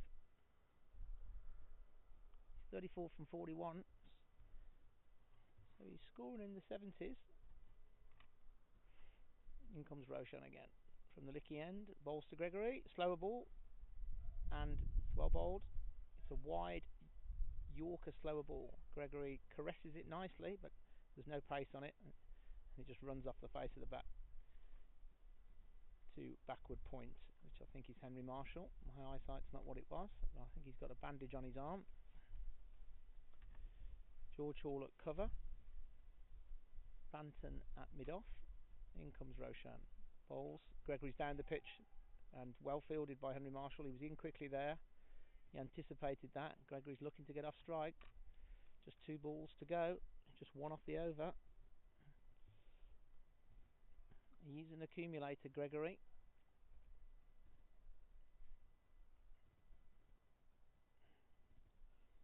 But you don't want to be scoring 2 off the 43rd over with 4 wickets in hand. In comes Roshan. Balls to Gregory. This time it's very full on leg stump, but he doesn't beat short mid wicket. Jack Warner does the fielding. It was there. It was slightly fuller than a half volley. It wasn't quite a perfect Yorker. Just stabbed down on it, but he couldn't beat Jack Warner at short mid wicket. So good over from Barnt Green here. Just 1 from it. In comes Roshan again. Balls to Gregory. Slower ball, and it's a wicket. That's well bowled by Roshan. Gregory fell for that. He lost his shape on the drive. He was beaten and deceived by the slower ball. He lifted it slightly, and Jack Warner made no mistake at short mid wicket. That's a good over from Roshan. Well, he kept Gregory quiet, and in the end he snapped really. It was the right shot. He just got slightly deceived by the slower ball and just lifted it slightly, probably knee high, and straight to Warner. So Halesowen 167 for 7 now. Just 3 wickets remaining. So in and around 200 looks totally correct now. And here's my Sammy girl.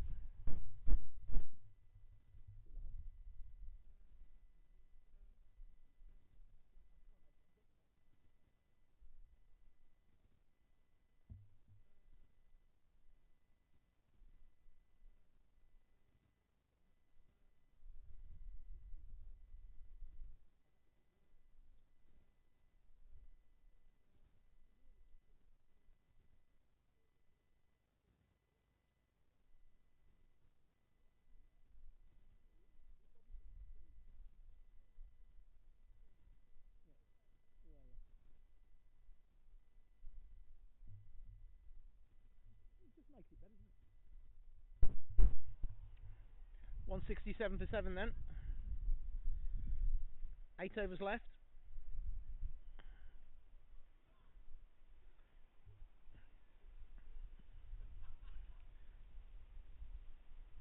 In comes Heinze. He's balling to Griffith.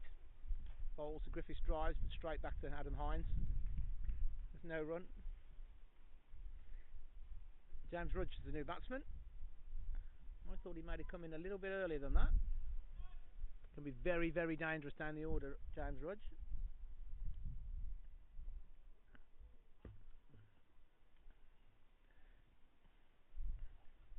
Griffiths has got 9 from 12. In comes Heinze. Bowls, length ball. Oh, it's the leading edge. He tries to turn it on the leg side and he gets the leading edge out on the offside, but it doesn't quite carry to Roshan. Not sure if that was slower or stuck in the pitch. Whether Griffiths is coming to have a look at the wicket, or is he just talking to his partner?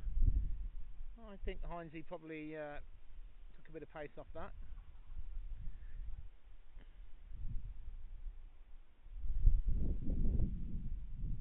In comes Heinze again.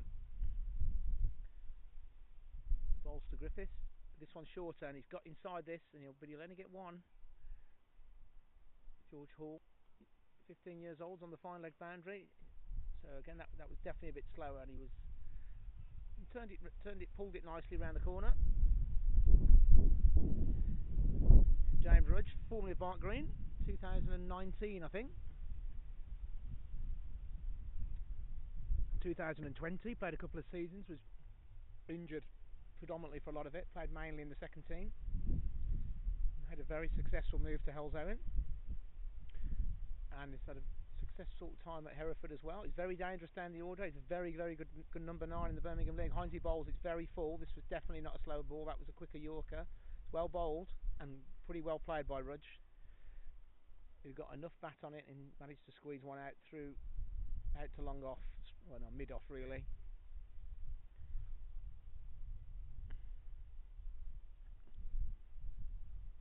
San Miguel's perfectly cold. Much appreciated from Rob Warner. Hand delivered as well. In comes Heinze, bowls to Griffiths, and Griffiths drives to mid off. You'll get a single there. This time of the innings there's always one there if you go early, and the fielders generally accept that. It's almost like a given. You can have the single but you're not having anything else, as long as they stay slightly deeper to protect the 4. It's kind of a 6 to 1 1/2 a dozen of the other type fielding position. He's gone out completely to long off now there to Rudge, interestingly, even though Rudge has only been in for 2 balls. In comes Heinze. Slower ball again, and Rudge is stuck on the front foot. He can't get his hands through that. The ball died on him. It's well bowled from Hines. Just 2 off the over, 3 off the over, 0 for 33 from 8. That's tidy enough. 7 overs left. So I was only looking at 210 really. 40 off the last 7.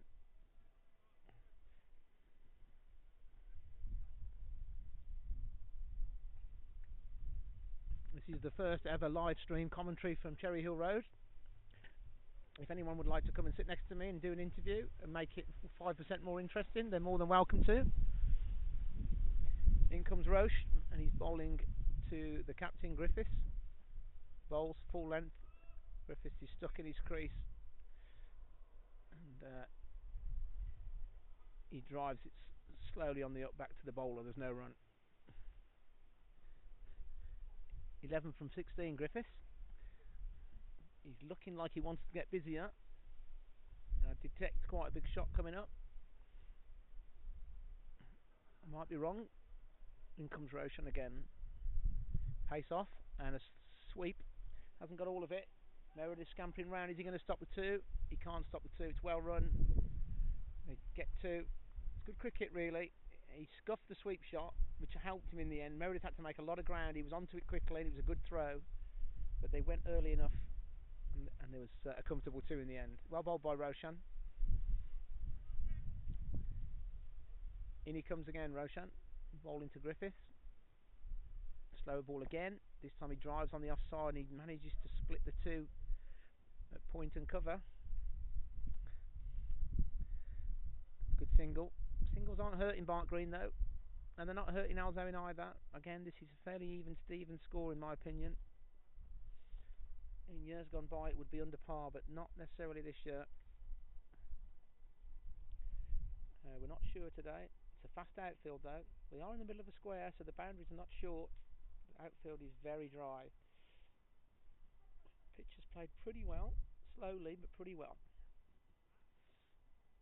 Roshan bowls to Rudge, and he hits him on the back of the thigh. That was a quicker ball. Rudge was beaten on the inside edge there. We wouldn't say he was beat for pace, but he was definitely beaten. The ball may have nipped back. Rudge is actually indicating that's exactly what it did. Just an off cutter there from Roshan. And he's come back nicely here. He's currently got 2 for 19 from his 6.5. So all the Barnt Green bowlers have delivered decent figures. In he comes again to Rudge. It's fuller this time, but Rudge can't. He's kind of overstepped it almost, and just toe ends of the bat straight, drives it back. So not quite got his range yet, Rudge. He looks to get a big stride in, and he's looking to use those levers to go over mid on and mid off. He hasn't quite had the length to work with yet. In comes Roshan again. Bowls to Rudge's slower ball, and Rudge engineers it into the leg side for a pedestrian single. Warner does the fielding. 174 at the end of the over. 6 overs left. So fairly quiet over from Roshan there.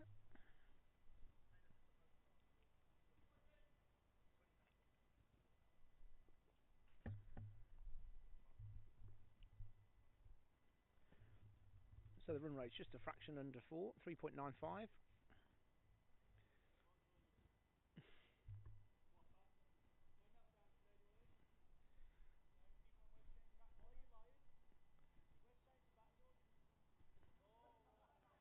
So maybe Halesowen have said to themselves that 200 is par, and they may be right. I think they probably want a bit more than that. Here comes Heinze. Bowls to Rudge, and Rudge mistimes the drive. I think he was aiming that through mid-off. He's got a thickish inside edge out to mid-wicket.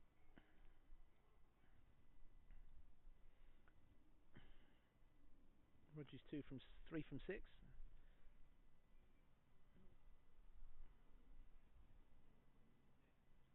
Griffiths is 14 from 19, so he'll be looking to up that a bit now. Still got 5 overs to go, 6 overs to go.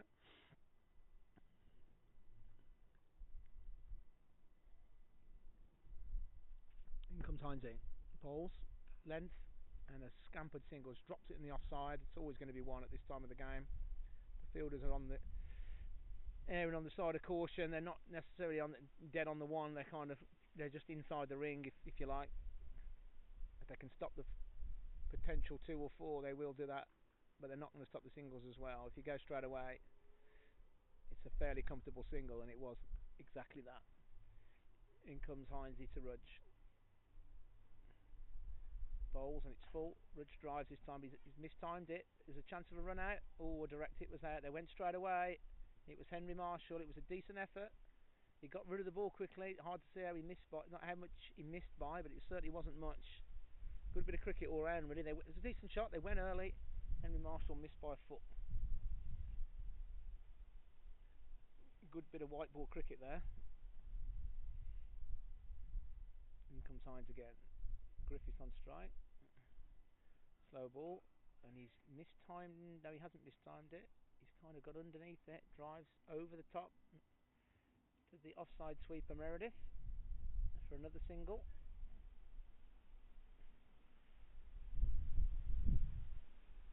So Barnt going to be reasonably happy with these ones, and so will Halesowen really. It's a little bit of a stalemate the last couple of overs. In comes Heinze. Bowls to Rudge. Slower ball again. Drives out well to long on. They'll look for 2, but I don't think they're going to get it, and they won't. Can't see he's out there. He's the furthest point away from me. It's Jack Banton, I think, judging by the red shoes.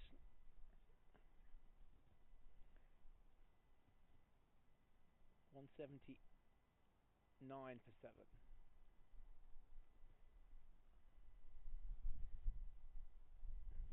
timesy again. Bowled. Nice shot from Griffiths. Slate cuts it. Pollock does the fielding. And 6 singles off the over. On for 39 from 9 from Hines. Fairly respectable. Probably would like a wicket or 2 more.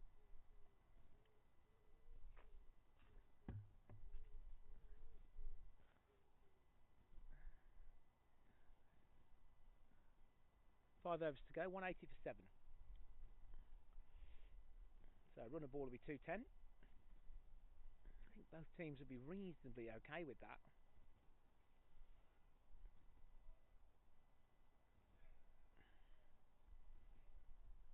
Barnt Green would ideally like to keep it under 200. Psychologically it's better. And they'd like to go in with a bit more momentum. But they'll be reasonably happy as well.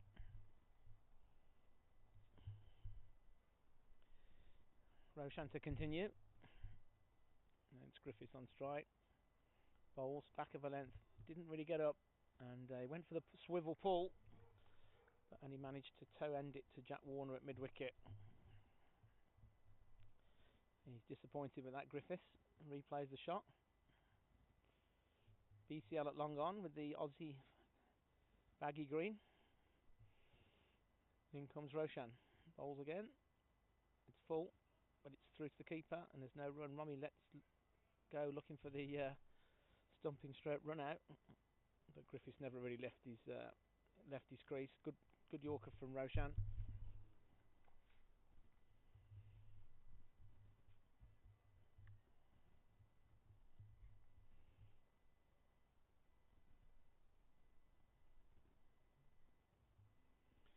In he comes again. Into Griffiths. And good connection this time. It's over the top of extra cover. Elliot Evans is out there. He's misjudged it slightly, so they'll get 2, but it was always 2. He's a long way out there. Good arm from a young man, Elliot Evans, that is.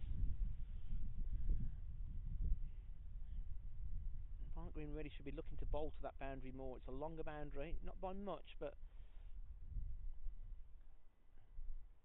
anyway, here's Roshan bowling to Griffiths. Griffiths on 19, and he looks for a sweep here, and he's got it nicely fine. This could run all the way, and it does. The fielder's given up on it. That's a good shot, to be fair. It was a slower ball from Roshan, and he was straight enough, and the length was back enough for him to be able to sweep it, and he got it very fine and did time it well. That was a good stroke. So 186 now. Barnt Green will not want 3 or 4 big overs here. They'll be happy enough with 6 and 7s, but not 10s and 12s and 13s. Here's Roshan again. Bowls to Griffiths, slower ball again. He kind of lost his shape a little bit there. He was stood up straight. He was almost on the back foot, but he drives it out to long on. There's almost a runner ball on offer with just bat on ball.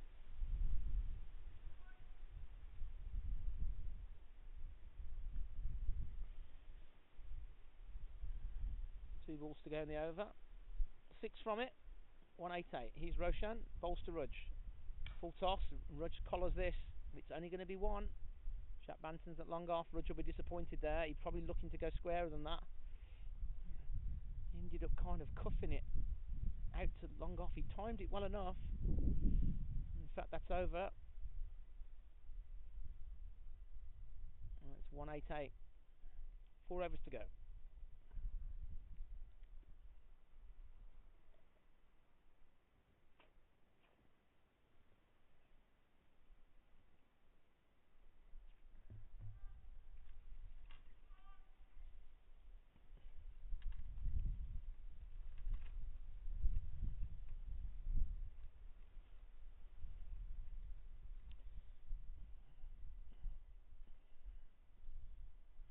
Jack Warner's back into the attack. Rudge is on strike. I'm not sure how many. Jack must have 2 overs left. Oh no, times again, sorry, apologies. Well, that's a full toss. And it's well stopped by Romy. I think it's just going to be a wide. The umpire's going to no, it is a no ball. So he's a free hit. That's not a good delivery from Hines, especially off the first ball of the over. The captain, Romy, did well to stop that, because that was 3 foot down the leg side, and it was probably over waist high. Wes Griffith gets the free hit, so they get 3 for that. And Heinze could do with getting this right now. It's a length ball that Griffith just wipes out to long on. He just gets the 1.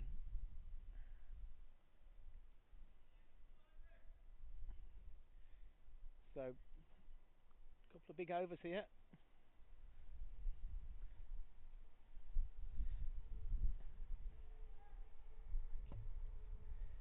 Here's Heinze again. Rudge is on strike. Bowls to Rudge. Rudge drives, and this is picked up beautifully. This is 1 bounce, and it's 4. This is an expensive over. So Halesowen just hitting the gas at the right time here.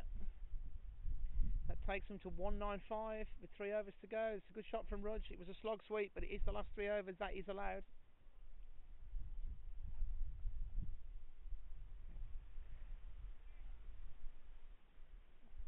These are critical overs now, and as I said before, Rudge is a dangerous player down the order. I would have thought he would have come in 1 place higher.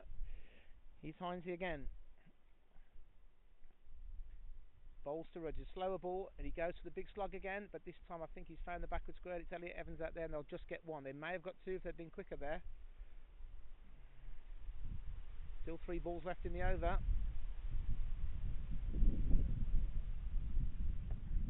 2 balls left in the over.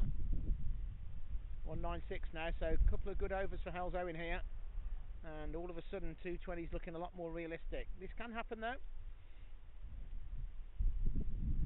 Heinze bowls to Griffiths, slower ball, and it's been given as wide. Yeah, it was only just down the leg side, but I don't think Griffiths stepped inside it. He didn't. It did. It was just down, going down. So this is an expensive over.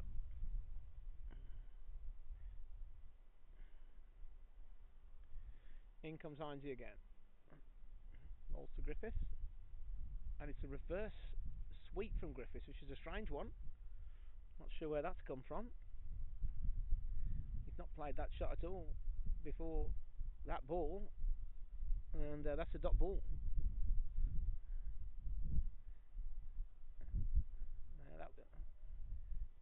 He's got the 45 is up on the offside, so if he does get any of that, that is 4. To be fair to him, it's always a tricky shot. Last ball of the over. Here's Heinze.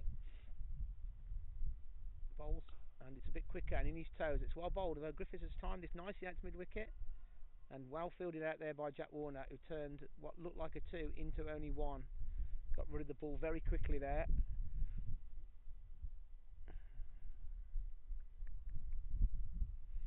One 198 for 7.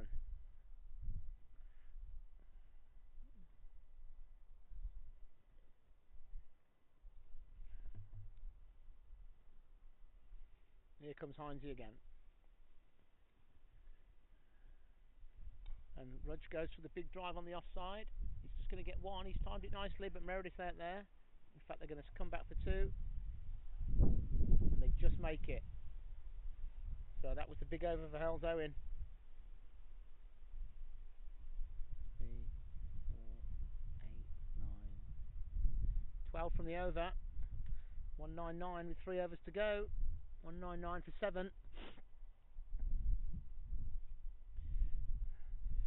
And all the better sides do have people down the order that can do this, and Halesowen are one of them.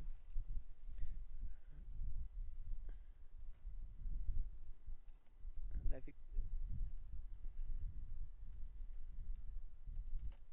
3 overs to go. They'll be looking to get at least 20 from those. So all of a sudden 230s on the cards. It's not a massive score, but as I've said several times, we don't really know what's par. Griffiths 26 from 30 and Rudge is 13 from 12. So a good little partnership here. Here's Roshan. He's bowling to Griffiths. It's very full. It's a perfect Yorker, and it's a wide Yorker, so it's a good dot ball.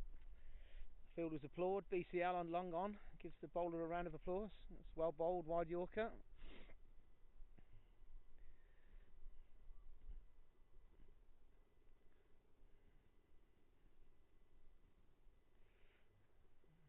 good 27 degrees now. Here's Roshan. Balls to Griffiths. And it's back of a length, and it's in the gap, and it's a good pull shot. He's timed that really nicely. It may have been slightly slower. He swiveled inside the line nicely there, and that was nicely timed. That was a good pull shot. This is turning into a good partnership now. Griffiths is on 30. In comes Roshan again, and he slogs this out to mid wicket. He's probably going to get one. Is he going to get two? Yes, that Rudge is going for it, and BCL's only 5 yards in. That is a comfortable two.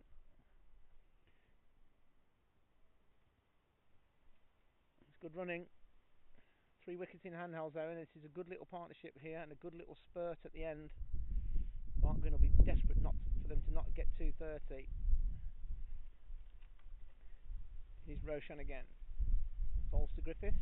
Slower ball, and he deceives Griffiths this time. The ball bounces twice almost before it gets through to the keeper. Followed by Roshan. Griffiths wound up for a big heave through mid wicket and was very, very early on it. 32 Griffiths now though. This is a good hand. A runner ball.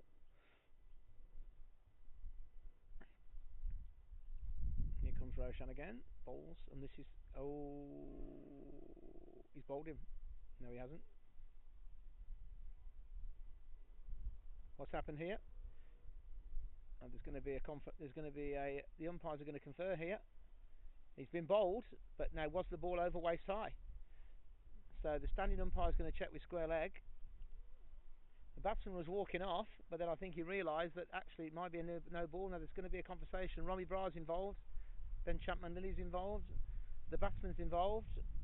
So Cash is going to have to make a decision. In fact, he's given a no ball, so he's not out. And it's going to be a free hit. So that's quite a big decision. We're going to watch it back on the replay here. I'll give you my view. Let's have a look. It was certainly high.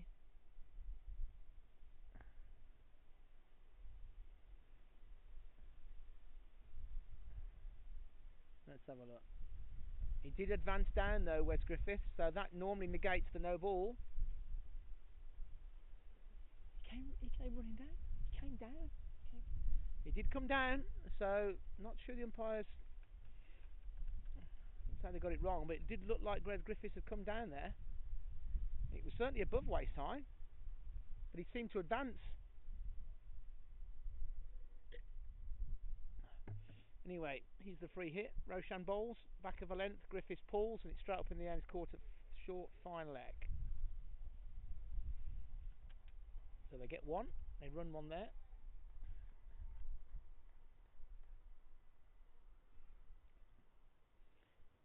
.207 for 7.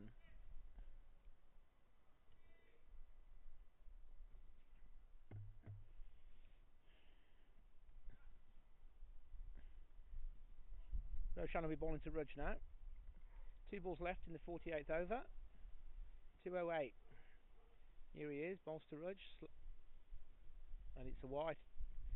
Yeah, so Rudge lets that go. And Roshan's not complaining. So that was comfortably wide. So it's good over for Halesowen here. 9 from it so far. Still a couple to go. Roshan bowls to Rudge. Slower ball again. This has gone straight up. Henry Marshall's under it, but no, he's not. It's landed between 3 of them, and they get a single. It's well bowled by Roshan. And then, in fact, that's over. So 209 for 7 with a couple to go. So it's all happening in that over.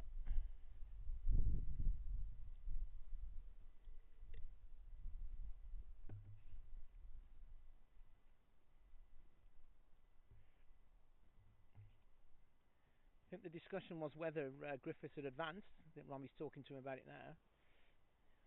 As far as I understand it, if you advance, the ball it's irrelevant whether it's over waist high, because it's impossible to tell.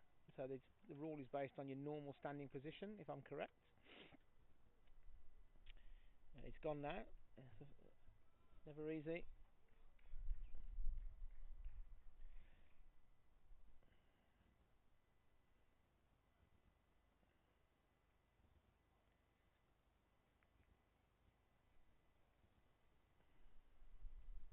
2 overs to go, 210 for 7. So I think Halesowen will be mildly the happier. Players will have a better view on what's the past score. There's people, collection of children behind the bowler's arm now. And some bikes. James Rudge is on strike. And it looks like Jack Warner is coming back. He'll have 1 over left.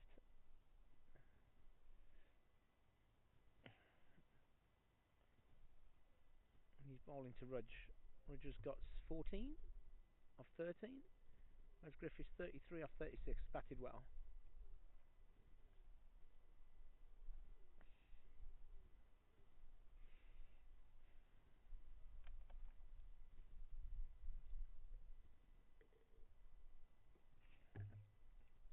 Here's Rudge. He's Warner rather. Bowling to Rudge. And it's a wide ball outside off stump. Not what Barnt Green wanted. Jack Warner bowled well with the new ball. He's developed again nicely this season. And he's bowled increasingly quicker and quicker. In he comes anyway. In he comes again. Bowls to Rudge. It's a length ball. It's a massive swing from Rudge. He nearly throws himself off his feet. Misses everything. And it's a dot ball. Rudge was going to knock the Barnt Green in over with that stroke.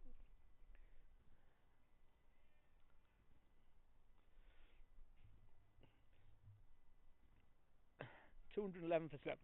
Excuse me. This is live from Cherry Hill Road. First ever live stream. I'm Darren Cullen. He's Jack Warner bowling to Rudge. Rudge middles this. It's 1 bounce out to Jack Banton on the long on boundary, and it's just a single. They timed it quite well. It was bullied to long on. That was the right length that Rudge was looking for. That slot length. Didn't quite time it, but there was enough power in it. I think if he'd have timed it, it'd have gone for 6 or straight to Jack Banton. In he comes again, Jack Warner. It's bowling to Griffiths. It's very full. Always a big shout for LBW, but it's turned. The umpire's not interested at all, and they pick up a leg by. So Halesowen a good couple of overs here. Former Barnt Green captain Dom Harding is just coming into the studio.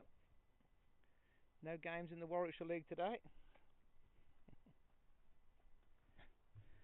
So we'll just get this over and we'll have a little chat with Dom, former Barnt Green captain. Rudge on 14, Griffiths on 33. In comes Warner again. Bowls to Rudge. It's a length ball. He's timed this one. It might be straight down the throat. Oh no, Jack Banton seems to have misjudged that. And they're going to get 2 in the end. It's hard to tell from here whether he could have got that. They pick up 2 anyway. Jack Banton looks a bit phased. I'm not sure if he's clunked him on the head. But he stopped the 4. 2:15 now. He's Warner again to Rudge. Length ball, but swing and a miss. Oh, it's been given. Yeah, Barnt Green didn't need that. So last couple of overs have gone for around about 20.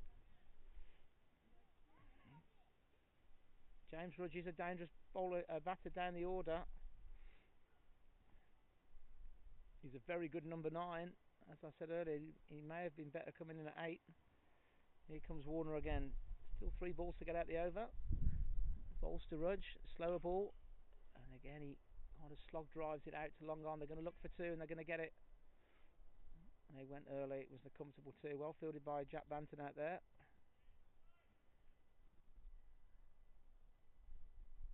Eight balls to go in the innings. Halesowen will be slightly happier now, I would think. They can squeeze up to 230.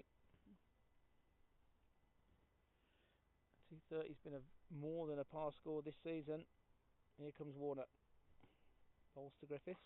And I can only describe that as a bit of a wipe. He's timed it though. Well fielded by, I think it's Elliot Evans out there, but they get 2. It's always 2. It's a long way out there in the middle of the square today. Elliot Evans has grown. He looks like Adam Hines. And it is in fact Adam Hines. Here we are with Dom Harding. Nice to see you on the ground, Dom. How are you? Yeah, I'm great. It's lovely to be here. Lovely studio that you've got here. Yeah. Nice commentary box. Thanks for that. Talk us through your season so far. Last time I checked, you'd got 500 runs at an average about 200. I think that's changed a little bit, but still a fairly successful season. Yeah, really enjoying the season. It's been a challenge getting used to the orange balls and the blue bats, but I'm starting to get to grips to it, and it's nice playing on a home deck that's nice and flat, plenty of runs to be scored. I've heard that they clap batsmen in that league. Is that true or not? I don't think that's probably true. Can you confirm or deny that? That's not true, but when you get to the other end, you do have to shout in. Oh, really? Okay, okay. Well, yeah, it's part of the pyramid, so we shouldn't look down our noses too much on the Warwickshire League. Okay, we're into the last over now. Enough banter. It's RBS, or to his friends, or Roshan. Bowling to Griffiths, who's the shorter one of the two. It's a Yorker. It's well bowled. It's well worked, though, but they're going to get the single. He went early. Bobbled out to, I think it's... Is it Heinze there? Yeah. 222. So, 230. Give or take now.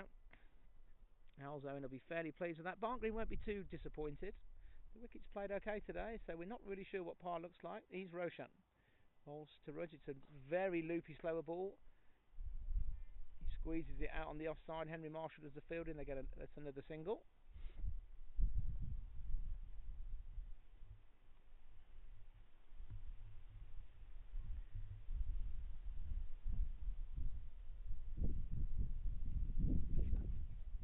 He's Roshan again.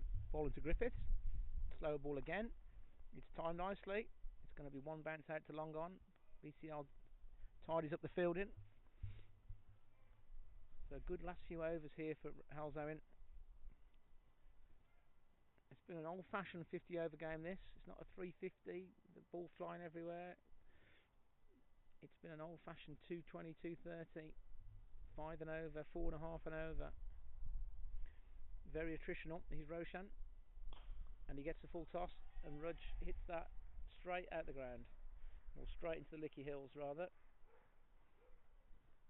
That was not what we needed there from a Barnt Green perspective, and he timed that absolutely perfectly.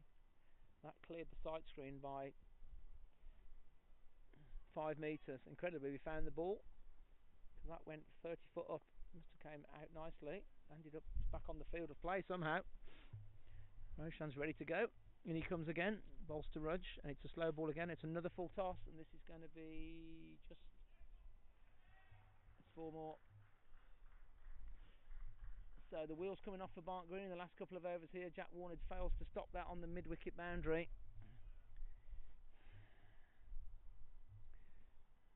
That's good batting. And Rudge can do this. And Roshan's got to find his length again here. That's 2 full bungers. And they've gone for 10.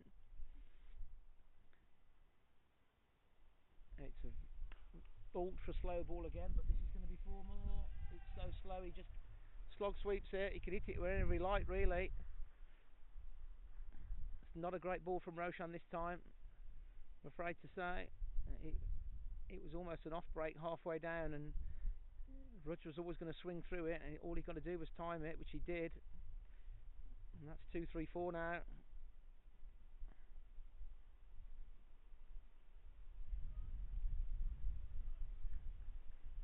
In fact, it's 2, 3, 8. Apologies. So Halesowen have had a very, very good last 5.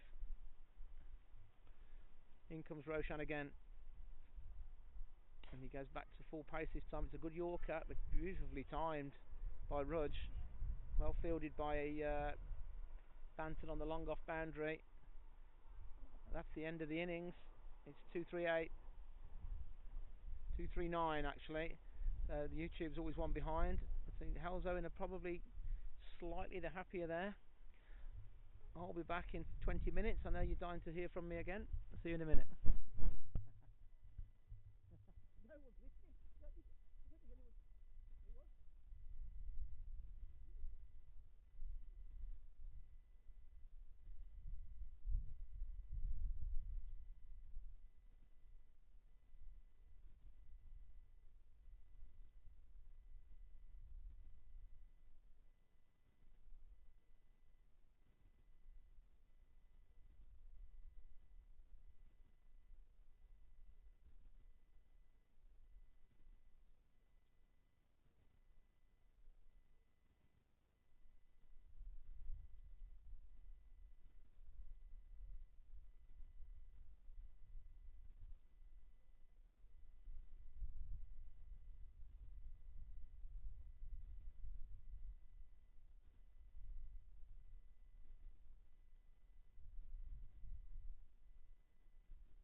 Welcome back for the second half.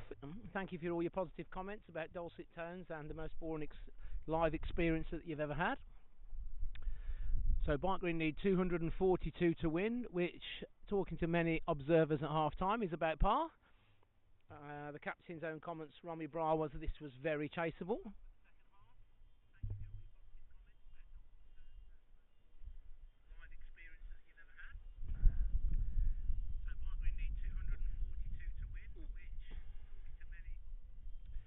So we've got a change in the order. Pollock injured. We think he'll back later on. Certainly the Barnt Green fans will be hoping he will. So we have Banton and Meredith. Banton to take strike. And it looks like James Rudge with the new ball. So this should be an interesting contest.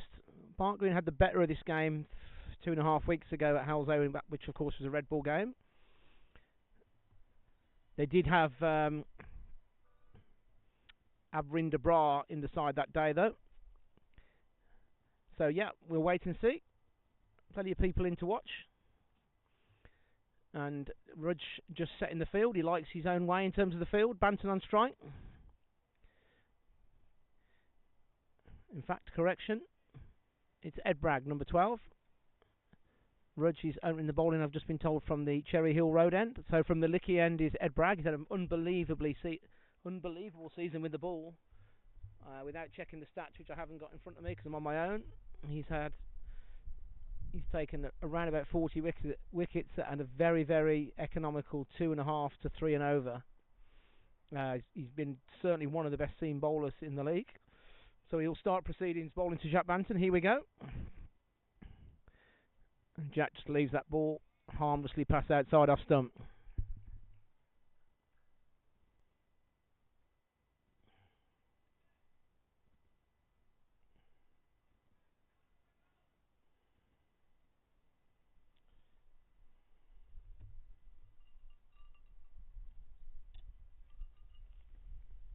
Medium pace Bragg, by anybody's reckoning. In he comes again to Jack Banton. Bowls, and that's a play and a miss. And Jack Banton indicates that swung away from him. He's going to do a bit of gardening. That is allowed with the new ball. Feedback on the wicket and the score is it's a fairly nice surface with a decent bit of carry. And 240 is about par. Halesowen were looking at 220 all the way through, but they had a really good late spurt with Rudge and Griffith. In comes Bragg, and Jack cuts nicely here. Just back of a length. That's a very, very luxurious looking cut shot. And he's only going to get one really there. And that was probably sensible. He timed it well enough for it just to be one. Jack wants a drink already. He's only faced one ball. I know he needs a new glove. Signalling to the dressing room. Meredith, who scored an excellent 84, I think, on Saturday. Been batting 6 or 7 all season, but he's a better player than that. In comes Bragg. He bowls to Dan, and Dan just leans on that to mid-on for no run.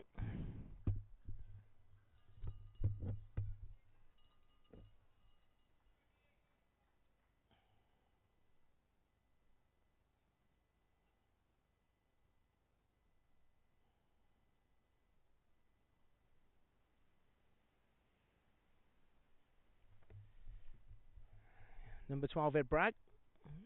Here he comes to Dan, and Dan just leaves that alone. It goes through nicely to the keeper. Ed Bragg is medium pace. He's a very monotonous line and length. He relies on a bit of seam and a little bit of indifference in the wicket. If there's anything in the wicket, he does hit the. He's a tallish bowler. He's probably getting on for 6'2", 6'3". He's got a nice high action. Hits the seam regularly, and he bowls a lot of cutters, and he's generally hitting the top of the bat a lot of the time. And he comes to Dan Meredith, bowls, and that's a play and a miss. He's not fully forward there, Dan. He's kind of half a stride. So that's just one off the first over. Jack Banton's changing his gloves. I hope you can hear me better. Anybody wants to come down and have a chat with me, that'd be more than welcome. I'm sat here on my own in the shade. there's 400 people in the pavilion, you'd probably be glad to be away from me. I don't blame you.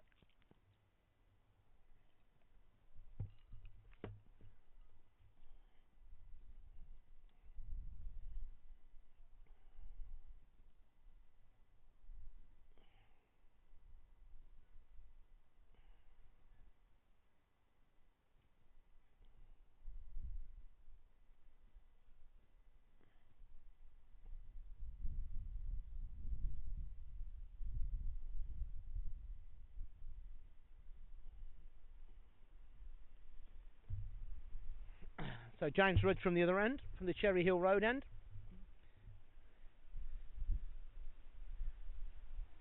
.241 to win. Barnt Green need to play well here. I wouldn't say their main batsman, but their main threat is certainly Ed Pollock, and with a, shall we say, heavily bruised finger. We think he will bat, but he's going to be restricted, and he's certainly not coming in the first 4 or 5 positions in the order. Certainly Barnt Green will be hoping he can strap that up and come in when the ball's a bit older. Anyway, here comes James Rudge.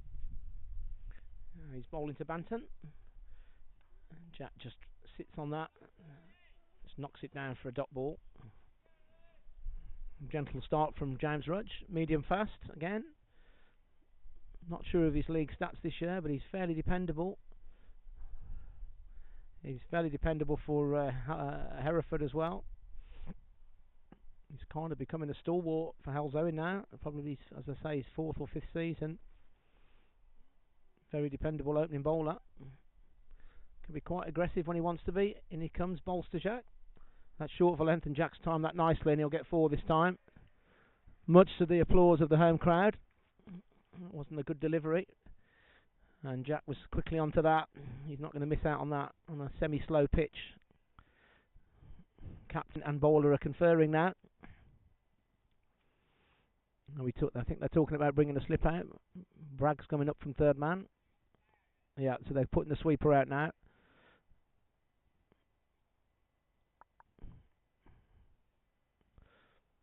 Obviously, this is power play number 1.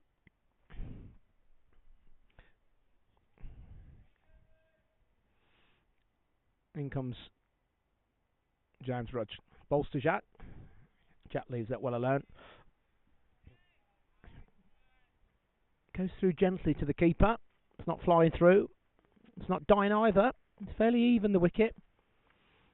I think it's probably... Once you get in, it's fairly comfortable, I think. It's not easy to score quickly on. It's not easy to get people out on either. There didn't seem to be too much lateral movement. Obviously, it's a white ball, so it'll do a bit less. In comes Rudge again. It's a bit quicker, and Jack times this nicely off his legs. They'll get 2 through mid-wicket if they're quick here. And they get a comfortable 2. It's nicely timed by Banton. It's very full on middle and leg. Keeper misses the ball. Doesn't really like much. Didn't think much of the throw there. Halesowen looking a little bit flat. I think if you were betting on this game, this would be a completely even money bet at this point. Barnt Green will be needing to get ahead of the game. In comes Rudge again. And Jack looks to run that through 4-slip gully. Is it totally in control? It wasn't an edge, it was off the middle of the bat, but the gully managed to stop that quite comfortably. It was straight to him.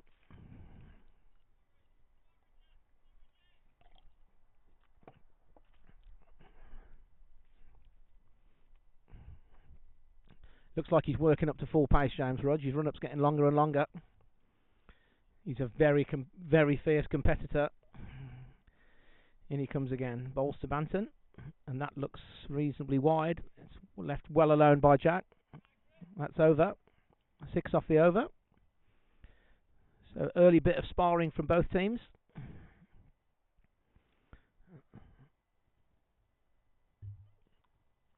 Banton on 6. And Dan Meredith yet to get off the mark.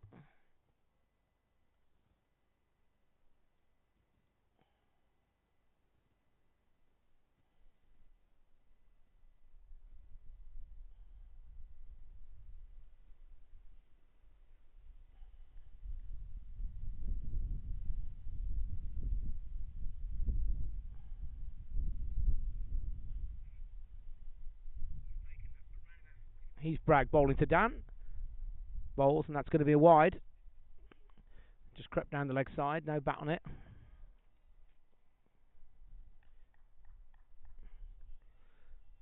Dan Meredith, as I say, 85 on Saturday. That's his top score for the season. Batted beautifully. Had some very good contributions down the order.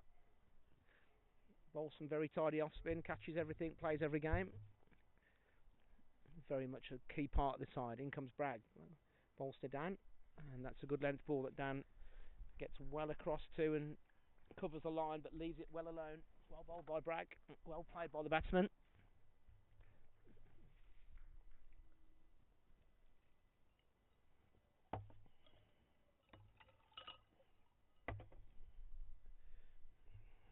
It's a beautiful day for cricket today. It's a great temperature, there's a nice breeze. In comes Bragg. Bowls to Dan, and Dan gets off the mark nicely here. Just gets his head well over the ball and drops it into the leg side. He's looking for the LBWs. He's just looking to stop your scoring, Bragg. He's been very successful all season. It's not easy to score off. He hits a good length. He's tall. He's kind of a rich man's version of Henry Marshall in a kind of funny kind of way. In he comes again, bowling to Banton. And Banton has time to just go back. He doesn't time it. I think he's looking to work that off the back foot through mid wicket, but it's the bottom of the bat. There's no run.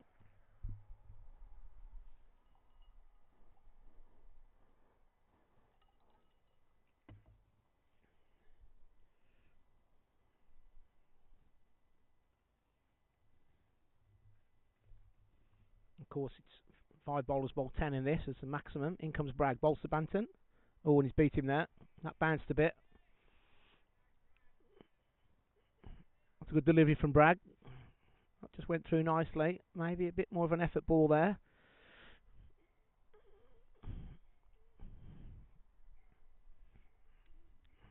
Sometimes it can be hard to know whether Banton's playing and missing or leaving that. He's very languid. I think he probably did look to play at that one. In comes Bragg again. It's a straight ball again, very full. Banton drives on the leg side, but doesn't beat the mid wicket. He's strong in that area, Jack. Control that nicely.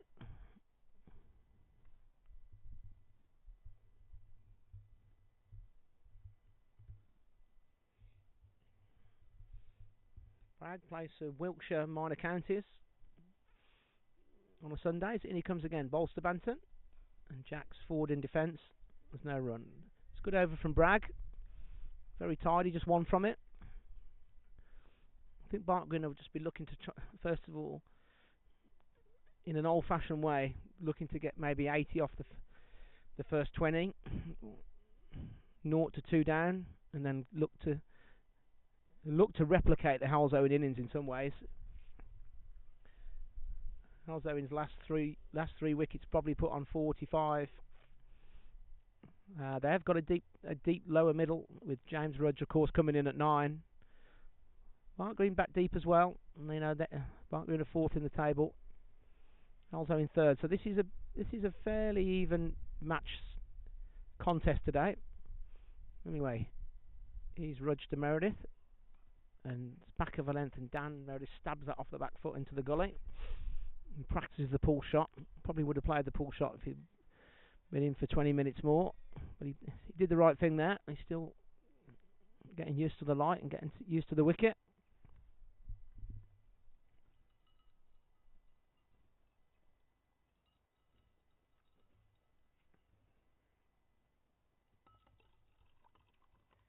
In comes Rudge again. Balls to Dan. And Dan nicks that, and that's straight to first slip. So it's not the start Barnt Green wanted. It was a full ball. He had a drive at it, Meredith, and he's just nicked it. It's hard to see what it did off the pitch. So that's the first wicket down. Barnt Green 9 for 1.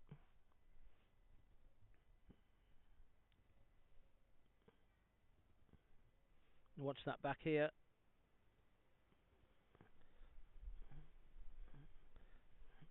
It was very full. He just seemed to have nicked it. It's hard to see whether it seemed away. It's carried nicely. The decent catch was very catchable height. So Halesowen make the first body blow there. And the new batsman is Ben Chapman-Lilly. So bowler and batter will be very familiar with each other. Probably played 30 times in the same side for Herefordshire on a Sunday. Rudge will know where he can and cannot bowl to BCL. They'll know what field to set as well. BCL's been in a tough period the last few weeks. They got a poor decision on Saturday.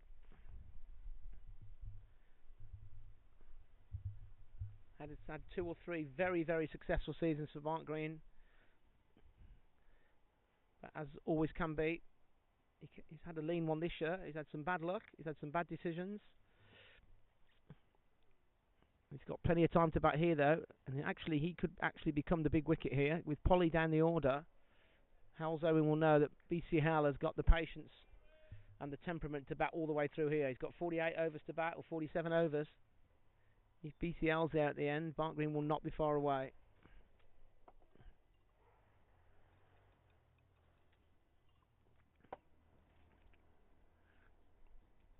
So Halesowen on top. BCL does his idiosyncrasies. He takes guard. In comes Rudge. BCL defends slightly awkwardly. He does that a lot though, where he kind of drops his head over the bat after he's played it. It's almost gives you the impression the ball's kept low, even though it hasn't.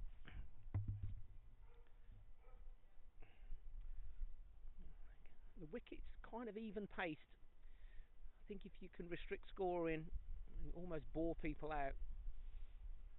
You saw Halesowen with Henry Marshall's figures. He's almost an indication of the wicket. There's no demons in it. He's Rudge again. This is Fuller. BCL defends. Back down the pitch. Gets squared up a little bit, but he's...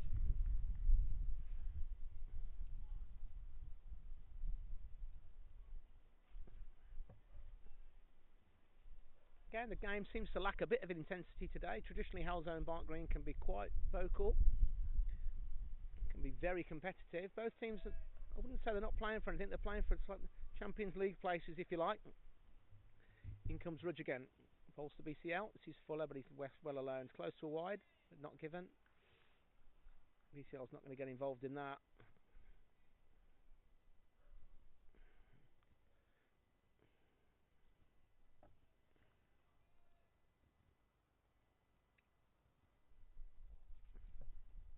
Nine for 1 Barnt Green in the 4th over.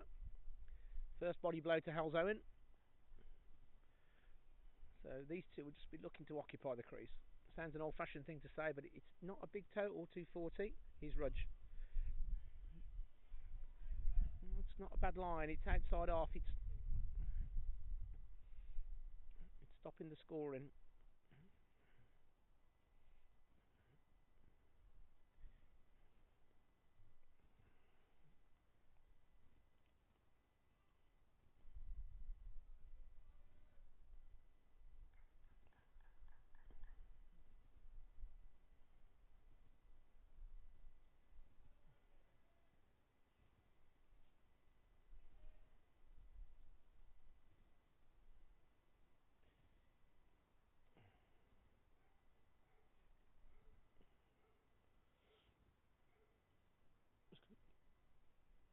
He's at Bragg. He's bowling to Banton.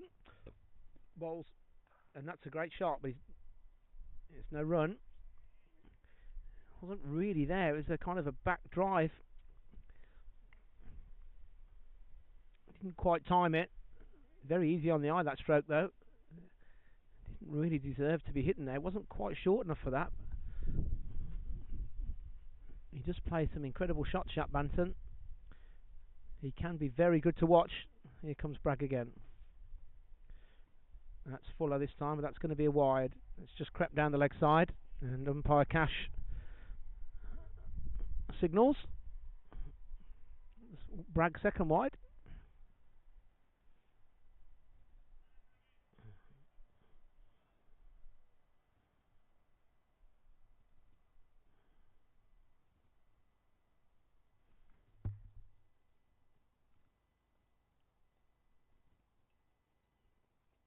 In he comes again to Banton. Bragg bowls, and it's another wide. It's an action replay of the ball before. It's a bit quicker from Bragg. So this is unlike him. Kieran Baker-Smith. Eddie, somebody will be one of the 5 bowlers. Cavesi will bowl a few medium pacers even.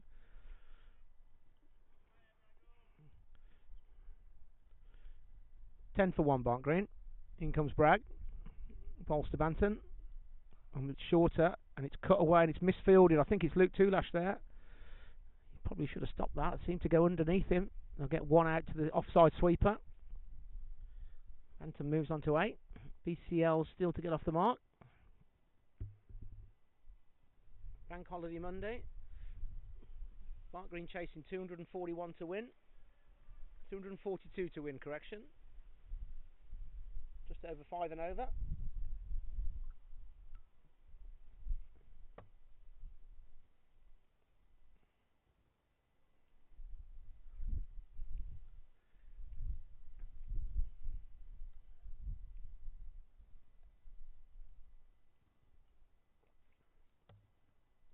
It's a long run up from Bragg. In he comes, bowling to BCL. And that's gone through nicely, actually. That's his height, really, more than his pace. It's a good length. BCL leaves that comfortably. Carries nice through to Griffith. Carries nicely through. BCL practices the defensive stroke.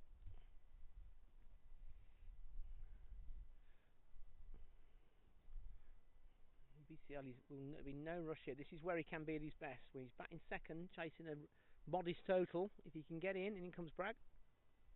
And he leaves that one alone. But I think looking at the fielders, that was probably a bit closer to off stump. Sometimes BCL can get stuck if you're batting first, or chasing a big total batting second. But if you're chasing a modest total, he can shepherd or captain the ship home quite nicely. 5 and over is totally manageable.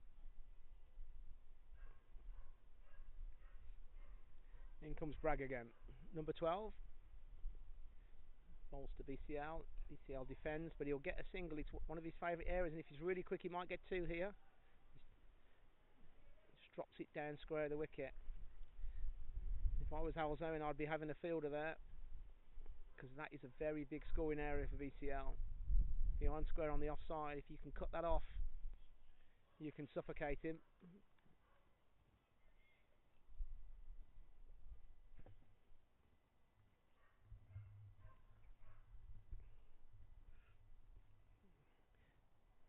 Banton on 8. In comes Bragg. Bowls to Banton. And it's a glorious back-footed square drive. Almost A.B. de Villiers type. Just gets 1 for it.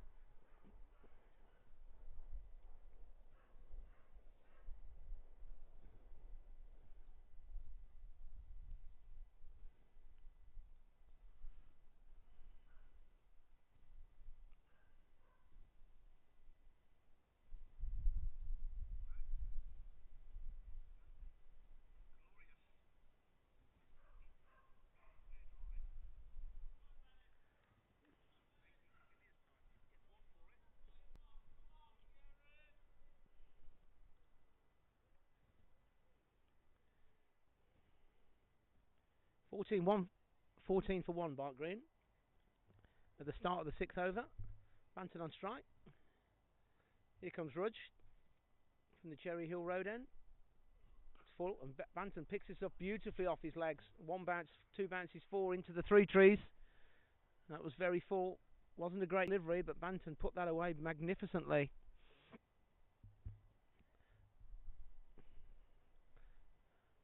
And that was the shot of the innings so far. Wasn't a great delivery from Rudge. It's too straight and too full. And there was no mistakes made there.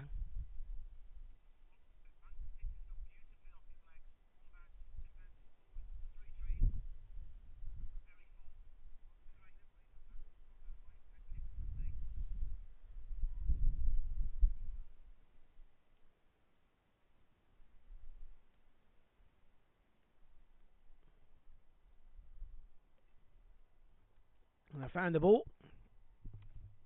I'm just going to order myself another drink if anyone's listening. Old Mount Cider, kiwi and lime.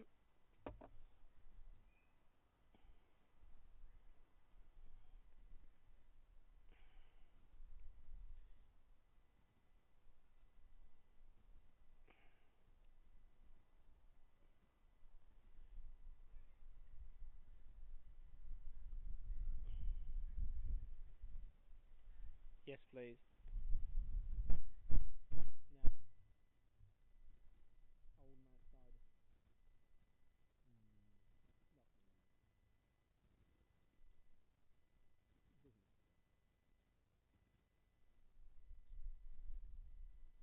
Old Mount Cider. Old Mount Cider with loads of ice, please. It's so lovely and so hot down here. What you bought me last time, the Old Mount Cider.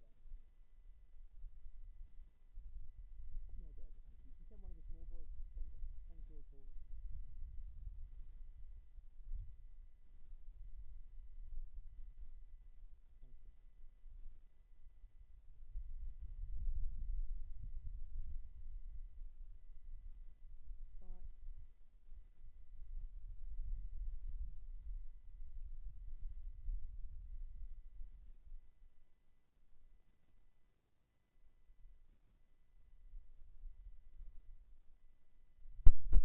Comms are back now. Sorry about that. Sorry you lost me for a minute. I'm sure you were all worried.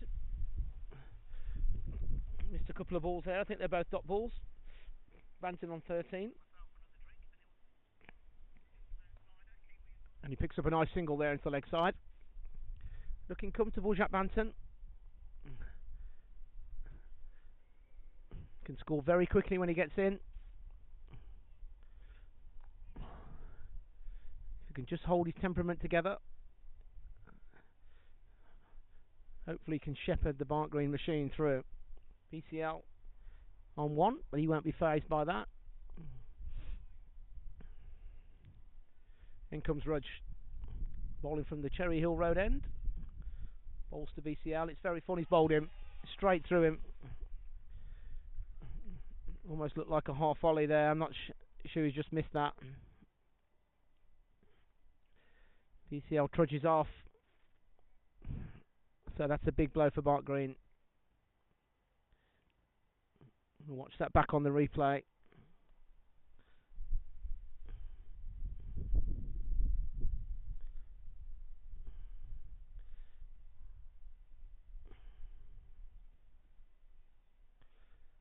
That's a disappointment for BCL.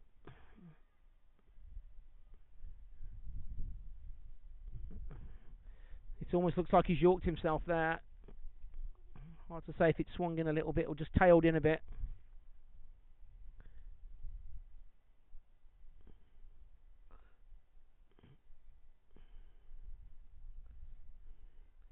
$19 for 2, Barnt Green. Halesowen on top. In comes the captain, number 7. 130 on Saturday, and a captain's innings is certainly needed now.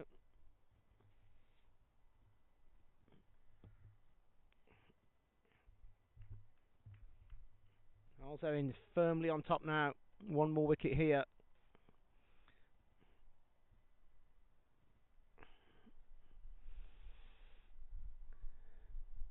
And plenty of time for Barnt Green. It's just a case of getting in. I don't think Halesowen had 150 in the innings. There's a lot of 30s and 40s. So Meredith caught at first slip off Rudge. Rudge with both wickets. And he comes into Romy Bra first ball. And that's a wide, I would think. May have been a suspicion that it's flicked the thigh pad, but it's been signalled wide.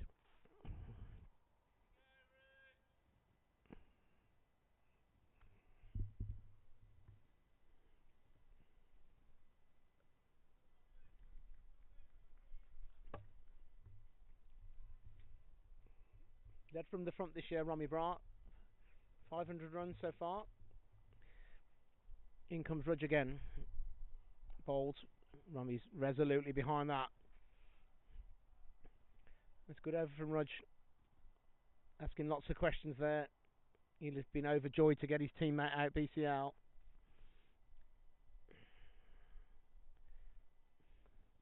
20 for 2 after 6.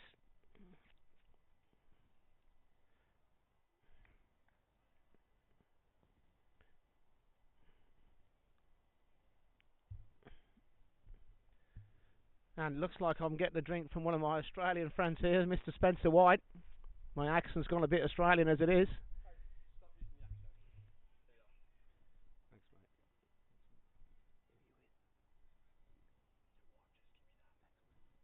Do you want to chat to me? Get a chat? Can we talk? Yeah, we'll do on the comms. Yeah. So, Bragg bowls Samantha. They're going to pick up a single through the leg side here. So, just joining me in the studio here is Spencer White, overseas player for Ashford Bank, plays second grade, stroke first grade for Northern Districts in Sydney, second season in the UK. Friend of the Bakers, friends of the Cullens, friend of Barnt Green, Ashford Bank overseas player. Spencer, welcome to Barnt Green. Who do you think's on top, mate? Good question. Let me just see the score for a second. 2 for 21. Oh, it's anyone's game. Two best sticks in. Ooh, yeah. I don't know, how does the wicket look? I didn't watch the first innings. Talk to me. So the wicket's been 200's been par all year, but we think this has played a lot better today. It's a lot less. It's not quite as slow. It's been a decent carry. We think 240 is about par. It's not a road, but there's been absolutely no demons at all. If you get in, there's been no 50s from Halesowen. You'd have to say Halesowen are on top 20 for 2 though, or 2 for 20 in Australian English. But always bowled him. Well, that's a big wicket. And Romy's just driven past an half volley there and missed it, I think. We need to watch that back on the replay. It's coming up now. Just quite a great camera. Let's have a look at this. It's just a straight. Is it swung in? What do we think, Spence? Tough to tell, actually. We're watching it on the Samsung S5. It's just a Yorker, I think. I think he's probably just played straight over the top of that. Hard to say. Robbie will know more than we will. I think it's actually the key here. Christ. Well, with Banton, with Pollock injured, and Barnt Green already 3 down, Halesowen well on top now. And it's interesting to see who's coming out now. It's Roshan. So Barnt Green need a significant partnership now. How did you go the weekend, Spence? Loss, as always. Well, no, not as always. We've actually been playing pretty good cricket, but unfortunately, against Wye, just got the better of us. Just came in at the end, smacked him around. We had him about 7 for 100. And yeah, they ended up getting 240. Some late hitting, but the thing is, I feel like you never know what you're going to get with them. And the guy came in at 10 and absolutely smoked him everywhere and got about 40 odd knot. And then Jake Browning and I put on a nice little partnership, and then we both got out for 40 odd, and it was bang bang bang from there. Really, just trying to pour the beer on your phone, mate. So what were you chasing? 240, I think. We probably fell 60, 70 short. So where are the bank and the table now? I want to say 6th. You want to say means you don't know? No, I'm not sure, but I think 6th. You're not sure, right? Yeah. Okay. 6 sounds about right. Mid-table. Yeah, mid-table. Us and you blokes, us and your blokes as 2s, I reckon. Yeah. 6th-ish. You enjoyed the second season in the UK? Mate, I love it here. It's the best. So good. When does your visa run out? Soon. Thank God for for weeks. You can't swear. You can't swear. Thank God for that, I said. Bragg bowls. Played. Roshan defends that quite comfortably into the offside. There's no run. So some early bloody blows from Halesowen here. I've got Spencer White with me. He's a big unit. What a Halesowen coming on the table. So Halesowen are 3rd. And we are 4th. Right. So it's kind of a clash. Champions League. Yeah, it's a very even money game today. 240 was par. Well, I was looking on the score. I feel like they looked like they weren't going to get 240. No, they didn't. They rallied well at the end. Oh, it's a short. Well, Bragg short, pulled in front of square, save your legs. Yeah, Spencer summed that up beautifully. Roshan not been in great form, but that was just back of a length slightly. Sat up nicely, and he's pulled that off the front foot almost. Timed it beautifully. 2 bounces into the pavilion. Yeah, wicket looks a little slow. The wicket is slow. It's not as slow as it has been. It's hard to score quickly on, but it's not hard to stay in on. Right. So if anyone's willing to grind out a 75 on it, that could be the difference in the game. Yeah. BCL was probably the person we needed to do that.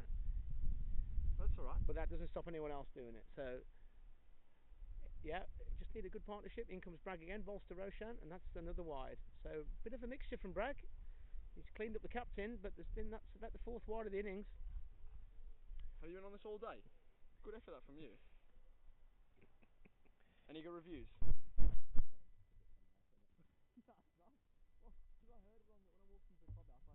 I heard someone on comms, like, who's on commentary?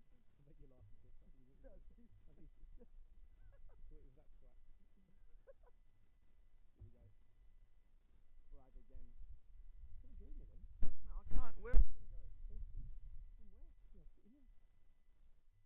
Yeah, in him. Yeah, I'll take over the next over. So at the end of the over.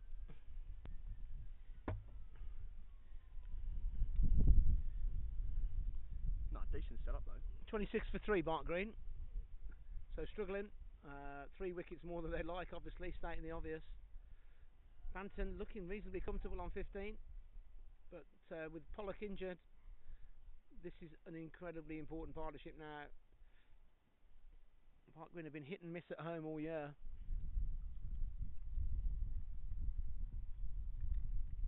James Rudge with his 4th over. Running in from the Cherry Hill Road end. The police are on the way. Bowls to Banton. It's full of a length, and he gets kind of an inside edge off a forward defence and picks up a single through square leg. Spencer White's still with me. He's going to do the next over. Right, here we go. Sorry, I was sleeping there. I was just looking at the scores.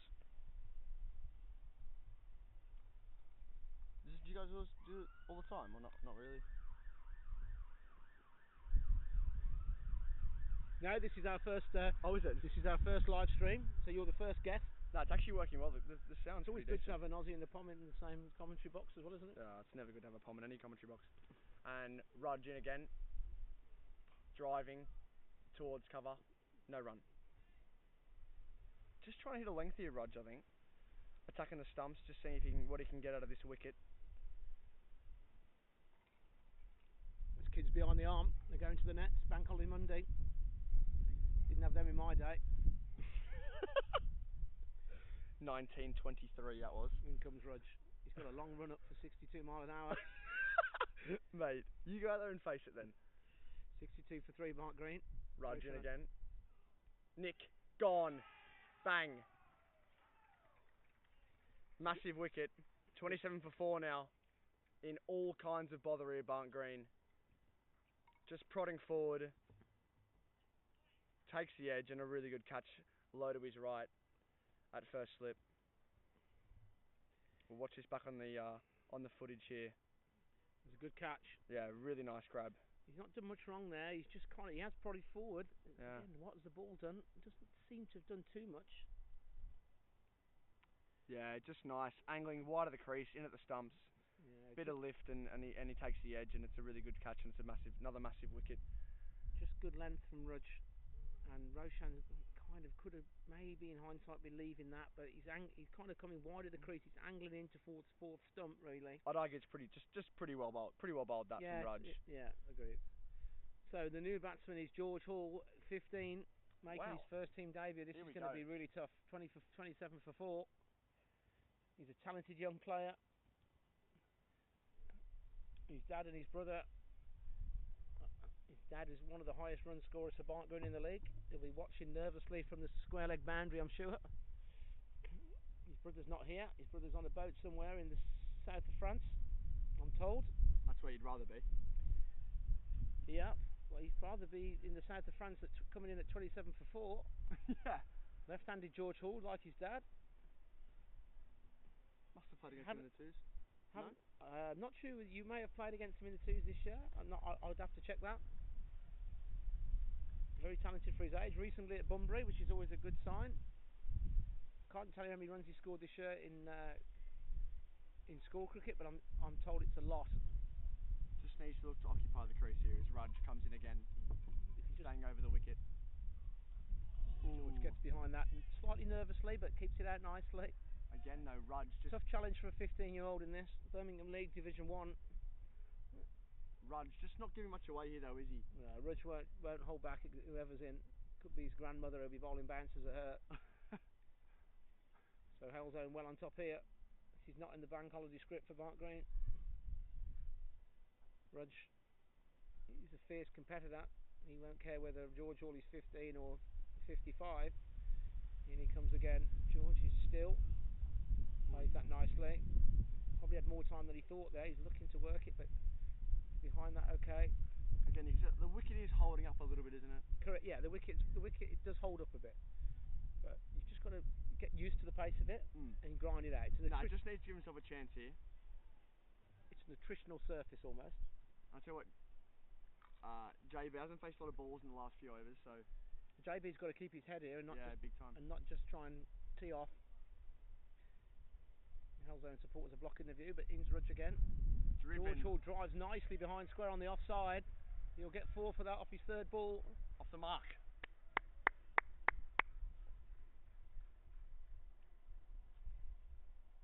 Get on the comms, mate. Commentary team. 31 for 4, Barnt Green. 31 for 4 in a bit of bother. In a lot of bother. So still plenty of overs. So if this is in the bookmakers, Halesowen would be probably 5 to 1 on here. So I just made a bit of money actually at the at Ashford Bank today, the ladies county game. Okay. Decent. Claire Boycott, always a lock to score some runs. Good player, Claire Boycott. Especially at the bank. Good surface at the bank, short square boundaries. You know it. You couldn't score many when we played that game though. I think I got a quick 20 there this year. in comes Bragg, bowls to Banton. Banton just drops his hands on that very circumspectly.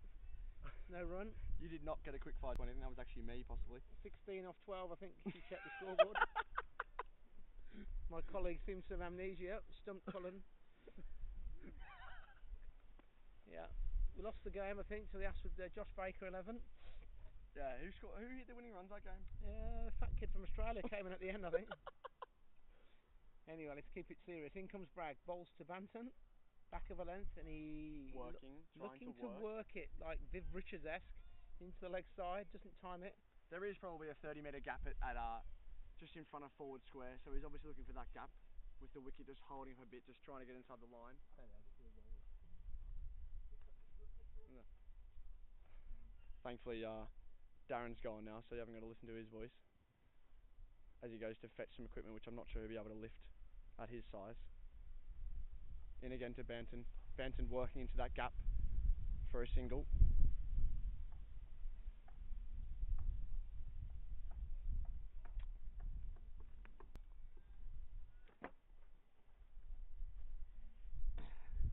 So George Hall back on strikes. It's a good experience for him. He's 15. His dad's been part of the club for 35 years. I think his dad came to us as a 15-year-old back in 1997. Little ginger-haired kid from RGS. Very, very talented player. One of the highest Birmingham League run scorers for Barnt Green. Without having the full stats in front of me, probably getting on for 10,000 runs. Anyway, here comes Bragg, bowling to George Hall. Over the wicket, it's full. He goes for the big drive. It's the right shot. It was very wide. There's no contact. You coming back to the UK next year, Spence? Yeah, hopefully. Are you going to be joining us at the Josh Baker Day tomorrow at New Road? I am going to be there, but I'm going to Coldplay in the evening, so I have to leave a little earlier. And you've just spilt. Just spilt some of the old Mount cider on myself, which is a wonderful drink. If anyone's interested. Not a great flavour though for you. It's a great Kiwi and flavour. lime. It's a great flavour. No, cherries and In berries. comes Bragg, bowling to Hall, back of a length, and he's going to Could be for that. tuck that nicely off his hip. He's going to get at least 2 here. Unbelievable fielding. Great bit of fielding. They're going to come back for 2 here. That is impressive fielding, that is. Nice shot from George Hall there. No, Coldplay in London tomorrow night. Yeah, Coldplay been in Wembley for a few days. My daughter was there. Supposed to be magnificent. Yeah, Polly went, didn't he? Polly was there on Saturday. Yeah, no commitment to the club. Well, yeah, he rocks up today and breaks his finger. So. Yeah. What happened? Yeah, it looks in the field. Yeah, Polly did his hand. One at slip, just didn't quite carry. Oh right. In comes Bragg, bowls to Hall. Round the wicket now. Gets behind that nicely. Yeah. What's it? He's coming round the wicket, right arm over to the left-hander. Just changing the angle. This is why it's always good to have some lefties in your team, I reckon. Yeah. Nice. Good point. Thanks for that, Bill Laurie. My accent's getting slightly more Australian. Get back in your crease, mate. So Barnt Green, I don't like to say behind the 8 ball, but 34 for 4. Pollock's still in the hutch though. If that finger's recovering nicely, could come out and have a swing. My fellow commentator's shaking his head as if to say he's not going to bat. No, he might bat, but I just saw his finger and it's still bleeding. It's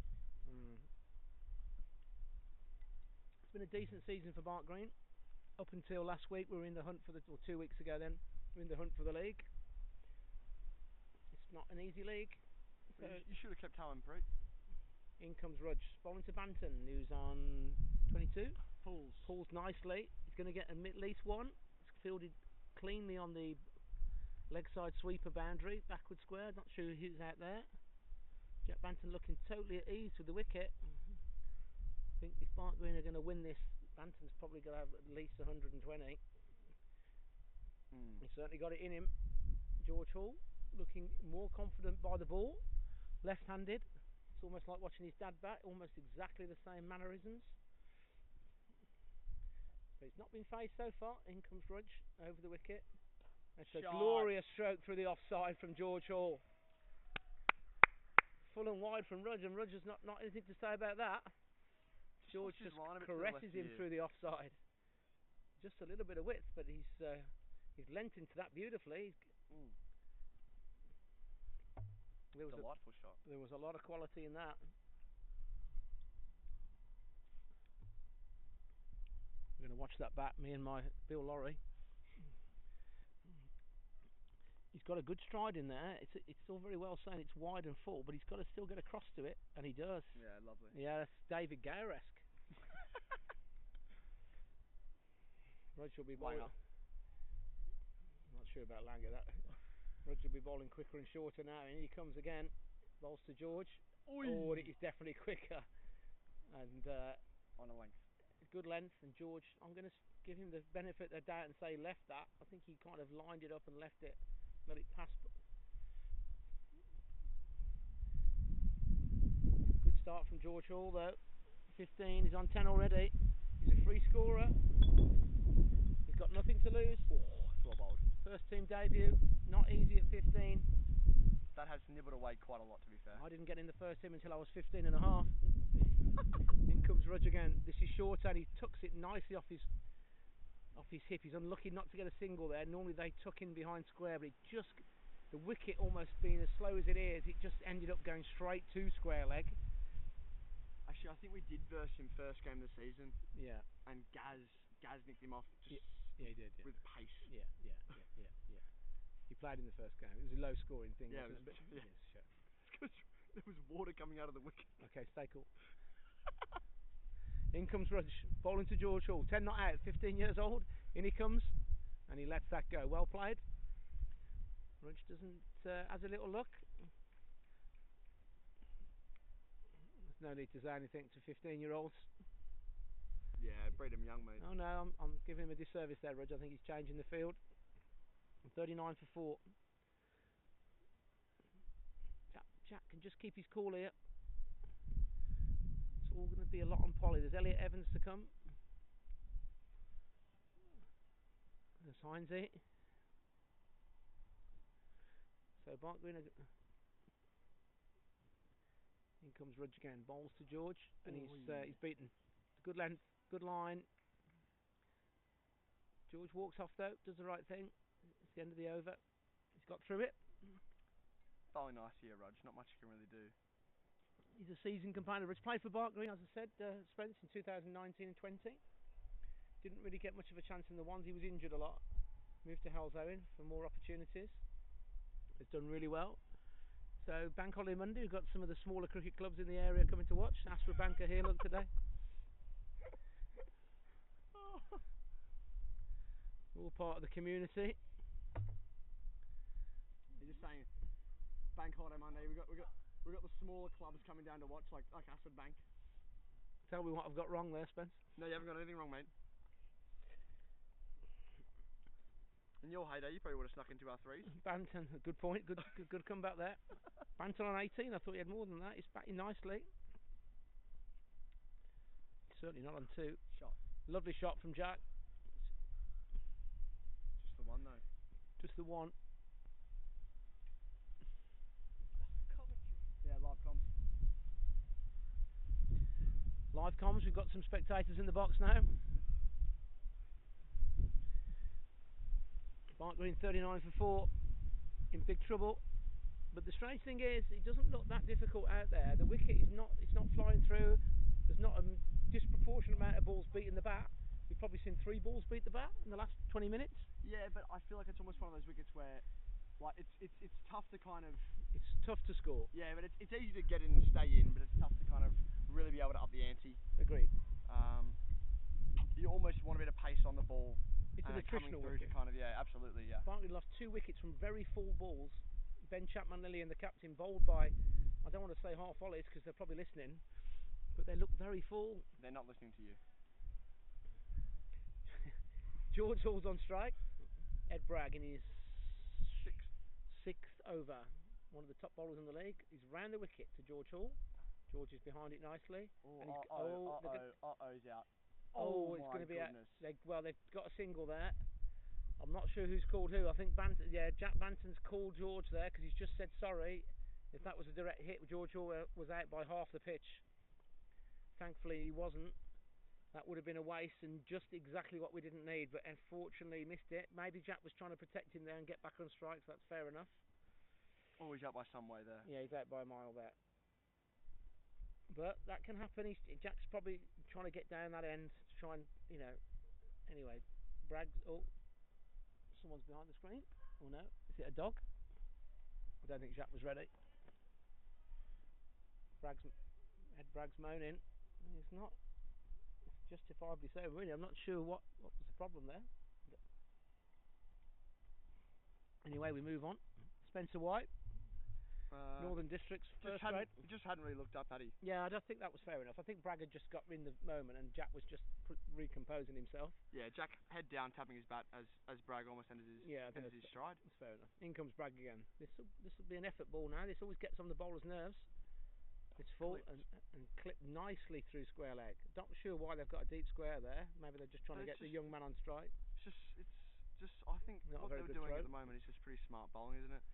Very white ball. Yeah, just 4 guys out, and yeah, they know that Barnt Green they've got to chase the game from 44 for 1. So yeah, sorry, 41 for 4, I should say. Yeah, it's very white ball field. I mean, just stump to stump, make them play shots, really, isn't it? Well, yeah, get us to 7 and over on a 6 and over wicket. Anyway, he's Bragg bowls to Hall, and he drives nicely, and they're going to get a nice single here. It's a comfortable single this time. George Hall. Looking good. 15 years old. We've had plenty of good young player in the past. Not many at 15 playing in the first team in the Birmingham League. Jack Banton himself would have done. Tom Banton certainly did. Ed Pollock, I'm going to guess it was 15 years ago, but I'm going to guess he did. That's short for length and nicely worked by Jack. Running hard here. They're looking for 2. But they won't get it. And it's probably the right choice because I think that's probably the 5th ball anyway. So Jacques will keep the strike. Your boy would have been the one. Isn't the one? Yeah, I think Henry might have played 1 game. Maybe 1 game. I think he definitely played at 16. Right. So Cullen, I think Meredith played. Meredith probably played 1 or 2 games. Have to look that up. We've got one of the local dogs just. So it's nice to have someone with me anyway. Welcome, Spence. 44 for 4. I just saw you getting a bit bored over here. Thank you. Bank holiday Monday, 24 degrees. So Barnt Green finding their way back into the game. George Hall, 12 not out. Is it a couple of glorious strokes? Interested to see how they play the spin here. Well, I'm just thinking I'd assume that Rudge and Bragg will rest in a minute. Probably go 1 or 2 more, I reckon. For Rudge. Jack works that effortlessly off his hit for 1. The pitch, if you get the length wrong, I mean that's how easy it is. The bowler, the Herefordshire captain Pardo is definitely one of the spinners who bowls very, very slow left arm orthodox. Right. He basically tempts you to come and get him. Baker Smith as well. Baker Smith, I quite like him, especially the left-hander who's tall. He'll give you the odd ball, but yeah, it won't be easy. But we're Have not. they got the leggy as well? Not sure. No, the Afghanistan kid. No, he's gone, isn't he? Is he gone? Yeah, I think he's not here. Anyway, George Hall on strike. In comes Rudge. It's very forward, nicely driven by George Hall. This could be 4, and we can hear the applause from the pavilion. And it's gone all the way. Great shot. Shot, George. Just seems to be getting his lines a bit wrong to the lefty here. Just a bit wide and a bit full. He does bowl full, Rudge. He looks to hit the stumps. He looks to hit the top of off, but he's a bit of width. But as you said earlier, even in no matter what level of cricket it is, it's a lovely shot. He's really weighted on it nicely. But left hand, right hand, yeah, big time. Always an advantage, isn't it? Massively, yeah. It's always an advantage. Doesn't matter because even just the best can't get set. It just messes with the radar for everybody. Big time. Oh, it's shorter this time, and George Hall pulls that brilliantly. Bang. And this is it's going to be only 1. No, he's coming back. He's coming back for 2, but that's a lovely control pull. He had all the time in the world there. Rudge probably a little bit frustrated there. It was a very innocuous bouncer. I think George could have had a holiday at Centre Parks and then pulled it. How do you come up with this shit? He moves on to 18 and probably a run of ball. He'll be enjoying this now. He hasn't got to get too carried away and get giddy. He's got a job to do. It's no good him getting a nice 25 and saying he's had a nice day. He needs to try and get 50, 60 here because he looks totally at ease. I've just got a text come in to the comms box. Oh, I missed that one. What happened there, Spence? Just first ball around the wicket, change of angle from Rudge there, and just kind of hits one about, I want to say about fifth and a half, but on a length. I think it was well played. I thought that there was a chance that Archie might have taken that on, but he's leaving. If you watch it here. It's George, not Archie. Sorry, George. Sorry. No, Archie's his brother, so that's yeah. Sorry, I got close. No, that's right. He's I think he's pulled out the drive there. Yeah. He's almost got his footwork. Had a look. He's had a look and thought no. So that's a good indication. Good temperament. But he's got to just keep going here. He's in the team on merit.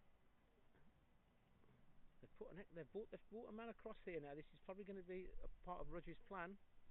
He's coming round the wicket. George sits on that nicely. Just get through the over now. The run rate actually required has dropped now to below 5. Polly's still in the shed. Now, a lot will depend on him. If he can come out and swing and get 60, Halesowen will be thinking that. We don't know what the physio's update is. Have you guys got one of them? We haven't got a physio anyway, so that's probably why we haven't got an update. In comes Rudge, bowling to George Hall, 15 years old. Round the wicket. It's back of a length, but George lines that up nicely. Yeah. Definitely not struggling for pace, but he's just hitting a nice area, isn't he? But this is a perfect example. You've got a 15-year-old in, and Jack Banton, with we know how much talent he's got. Both of them look fairly at ease. But you're right, a good point. The bowling will be changed in a minute. So there's 2 spinners. It's going to. In fact, we've got it now, I think. There you go. Now is this Eddie? No, I haven't seen Jack play a lot. How does he face the spin? Does he like take it on?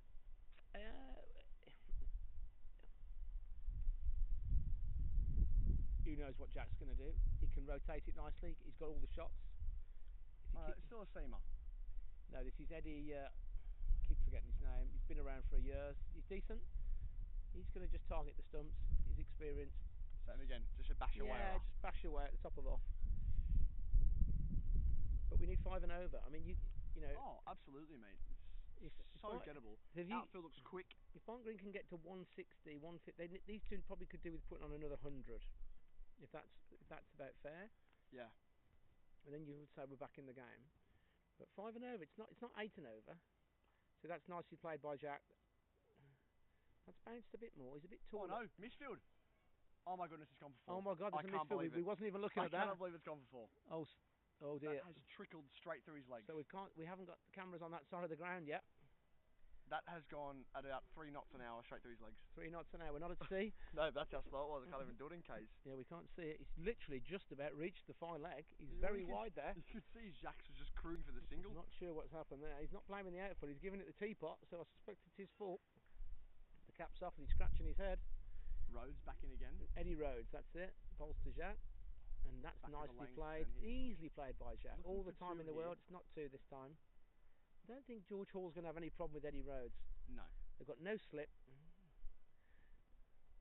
See, if I'm Barnt Green, I like this field, and they're bringing maybe 1 slip in here. If you're a 15-year-old, you're happy to get 1. You're happy to get off strike. Would you agree? Absolutely. They've got 1 slip. They've got a gully here. So George Hall, he'd be happy with this.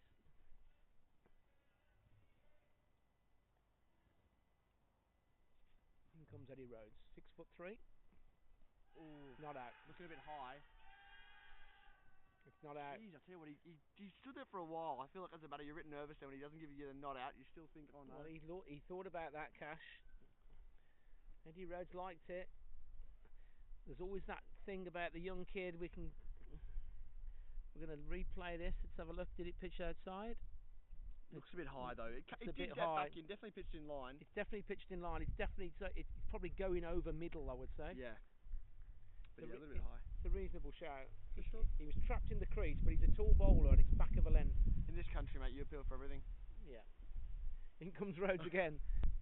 Nicely played by George Hall. No run.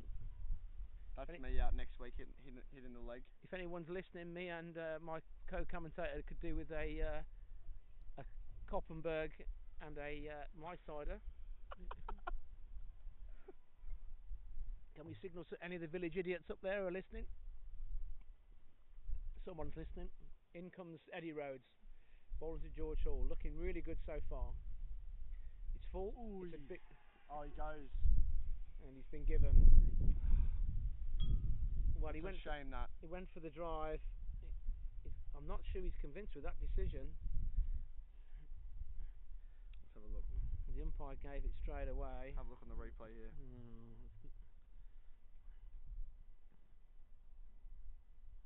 To be honest, I'm not sure what else could have hit.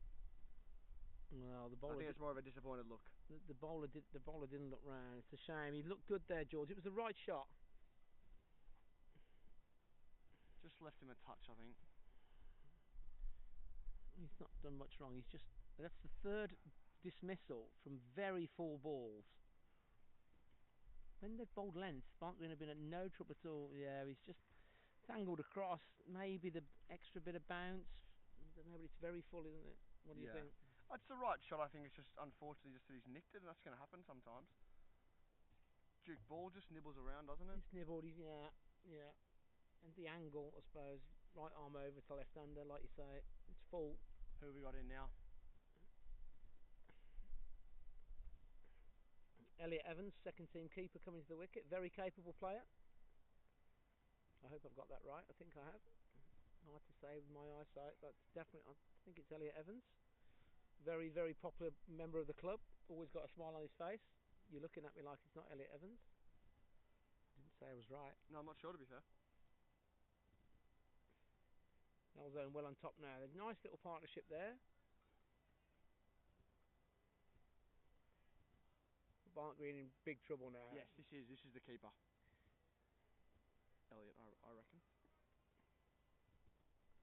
So 3 dismissals. I mean, Dan Meredith, in fact 4 dismissals. Dan Meredith was a full ball outside off stump. BCL and Romy bowled by balls that were very, very full. And then George as well. So 4 of the 5. Roshan got probably the best ball of the 5. Just good areas, and he's prodding away, but not. He's not.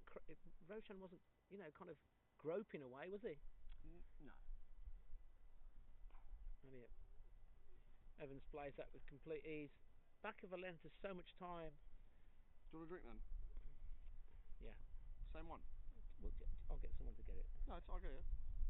You stay on the comms. I'll go get it. No You're gonna come dramas. back? Yeah, I'll come back. Thanks, mate. I'll make it up to you. No, that's fine. You know which one it is? It's the Kiwi one. Thanks, mate.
So Kieran Bacon-Smith into the attack. He's bowling to Jack Banton.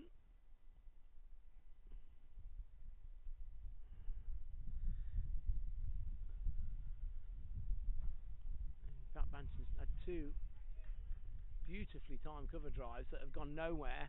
Well, they have, that's correction, they've gone like a bullet to point, cover point. Stopped both of them easily. Kieran Baker bowls again, that's what bowled. And it's LBW. That could be the game. Jack seems to have just missed a full ball there. And Barnt Green are right in trouble now. 56 for 6.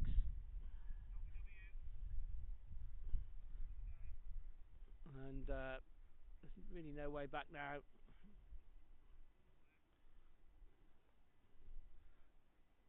Halesowen have bowled nicely.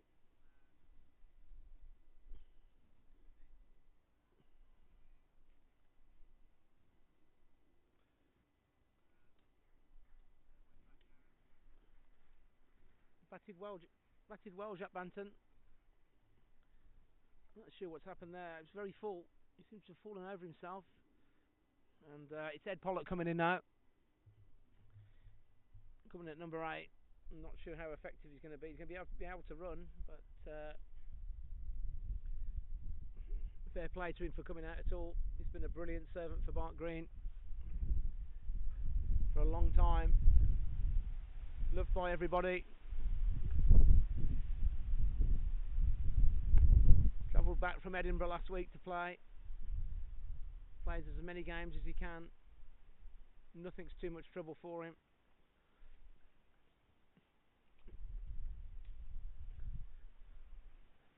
If he can win the game from here, I think he'll be a national hero. There's only one way he plays at the best of times. So anyway, he's Kieran Baker-Smith bowling to Pollock. Round the wicket, and he drives a little bit tentatively back to him. He's definitely in some discomfort. It's going to be the jarring on the handle. Bowling round the wicket, Baker-Smith, and Pollock drives, well fielded by Baker-Smith. It's a good over. I think that's over. Halesowen firmly on top here. It's hard to see any of the result now. Pollock would literally need to get 120 with a damaged right hand. Hard to know what's gone wrong for Barnt Green here.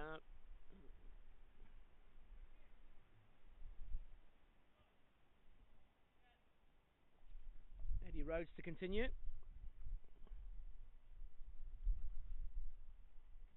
This would be a good result for Halesowen. Take them into the top 3. They probably would have taken that at the beginning of the season. Not sure how the other results are going. Certainly, I wouldn't say big favourites to win the league, but certainly firm favourites. They have got to play Shrewsbury. If Shrewsbury beat them, it'll be within a couple of points, I think. He's Eddie Rhodes bowling to Elliot Evans. He's on 1, who gets an easy single through down to short third man. And when everybody's bowled back of a length, there's been time for everyone to adjust. It's hard to believe there's going to be that much swing with the white ball. The Barnt Green seem to have fallen foul of very full balls all day long.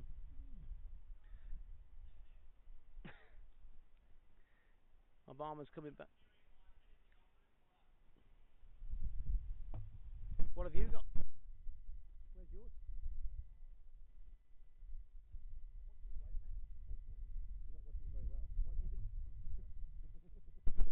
Right, where's Polly going here? First ball. So Spencer White's back. He's got me a drink. What a bloke. I'm going to invoice you for that. Yeah. Eddie Rhodes is bowling to Pollock. You see, obviously the jarring. Where do you think the discomfort's going to be? In the jarring on his hand? Thumbs up. This is for Hen. The jarring on his hand? I don't know what finger it's on. Yeah, nor do I.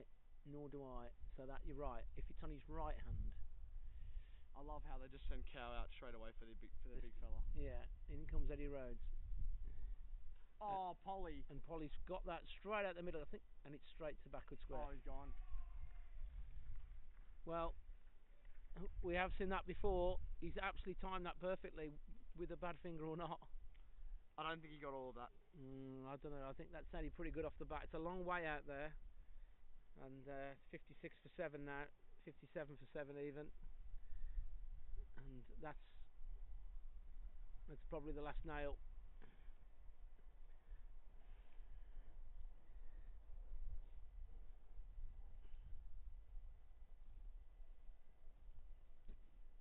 Well, it's not Pollock's fault. That's all he could do.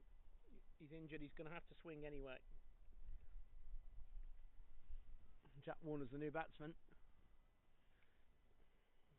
So disappointing end. Disappointing for Barnt Green, really. Yeah. Certainly not a 57 for 7 wicket. Halesowen have pitched it up, but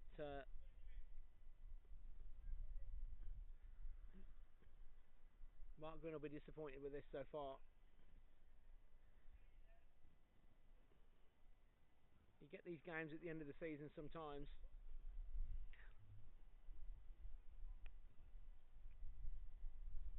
Jack Warner, perfectly capable player, but it's be a hell of a partnership now. Run rate's still only 5. Do we want a round the ground score? Yeah. So Spencer's going to check the Birmingham League scores. We know the score here. We don't want to talk about that too much. Right, here we go. Barnt Green 201. Nolan Dorridge 98 for 3. So K&D cruising to a reasonably comfortable win there, you'd think. Rhodes bowls to Warner, who plays that nicely off the back foot. Into 2 lash in the gully. Mosley, Birkswell who were bottom, 179 all out. Mosley 104 for 4, so you're thinking Mosley are going to win that.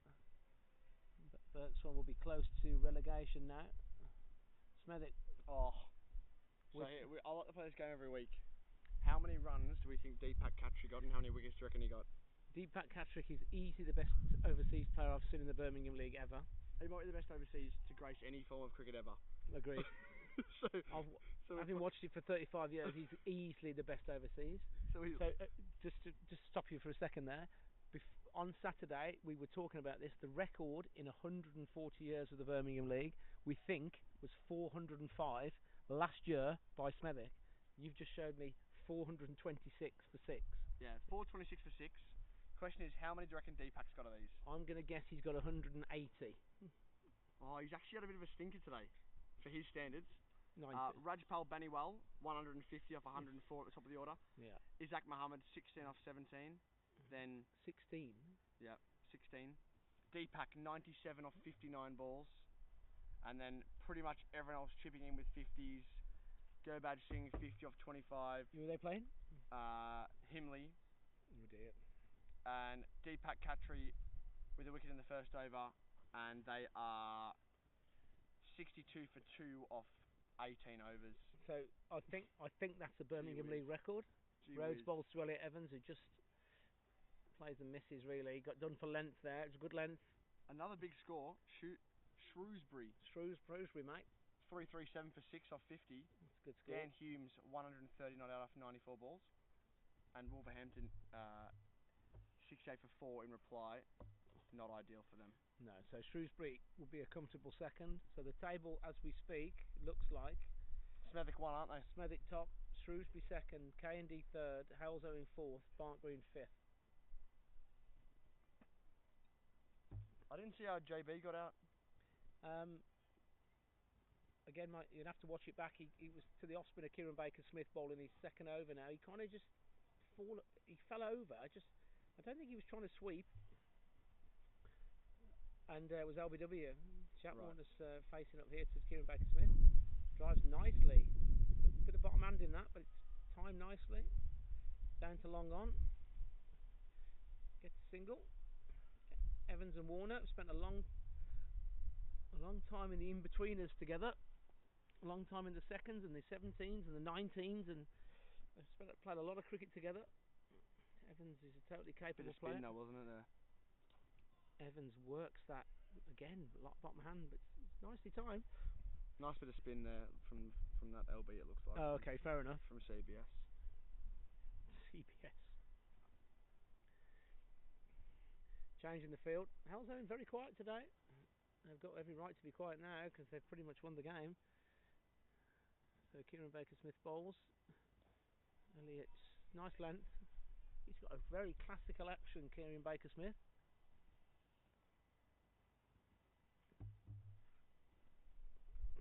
When's Elliott going to go? So he doesn't need to. He doesn't need to do anything really. Just bat, and that could be four. It's timed nicely. Yeah. So that's the first bad ball from CBS to his friends.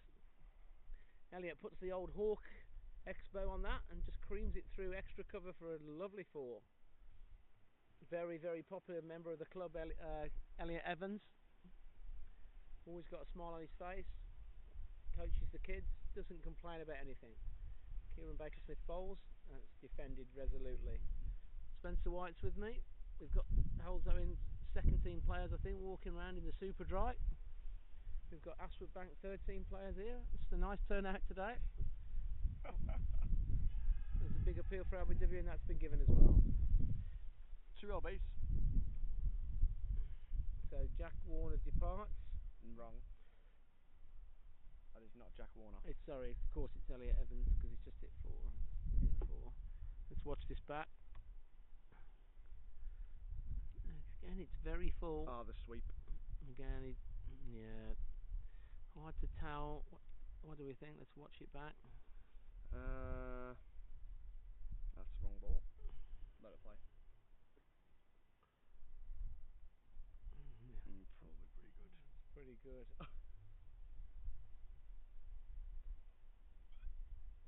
Marshall to the crease. Fairly sorry scoreboard for Barnt Green. 63 for 8 at home. Henry Marshall comes to the wicket. You're the game tomorrow then, mate.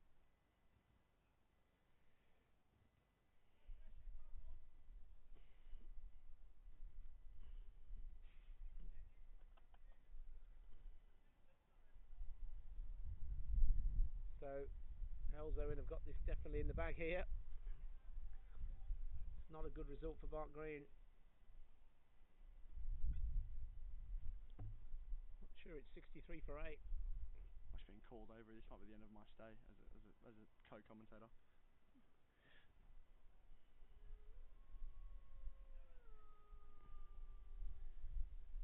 Here comes Eddie Rhodes.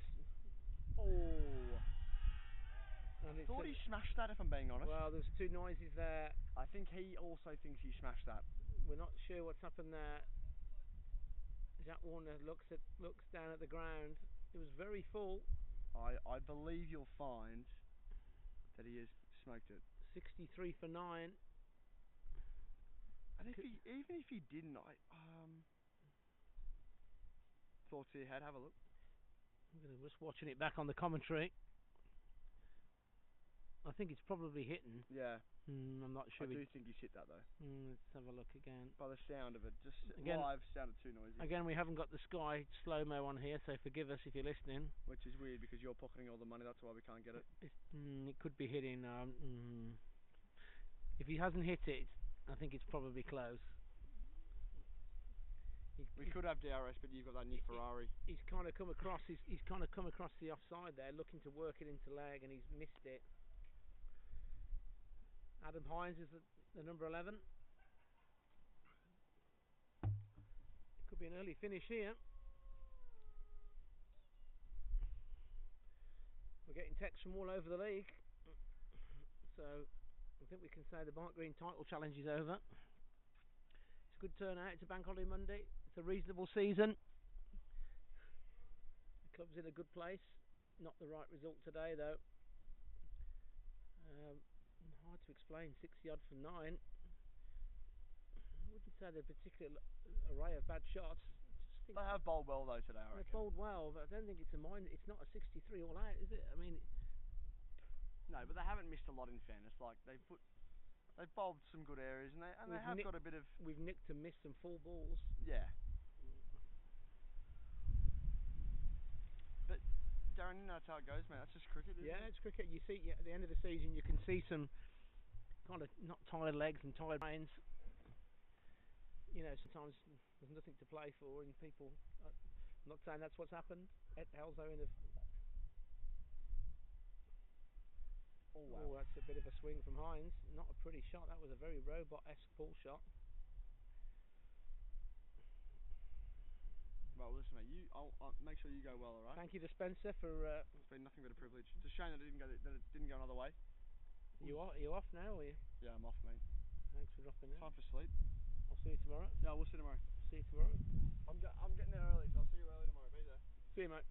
I'll be there at 12:30. 12:30. Hines has had a swing, and that's gone for 6.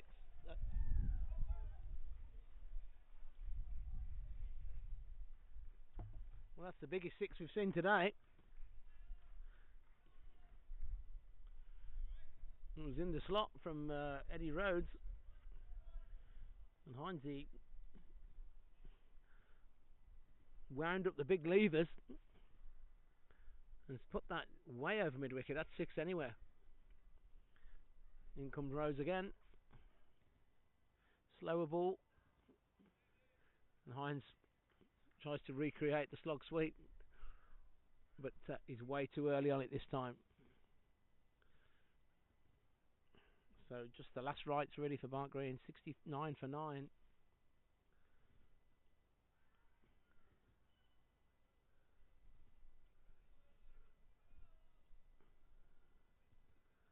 In comes Rhodes.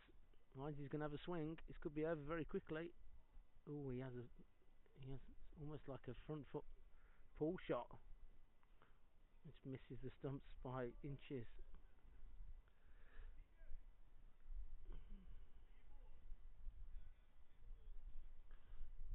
Good turnout today.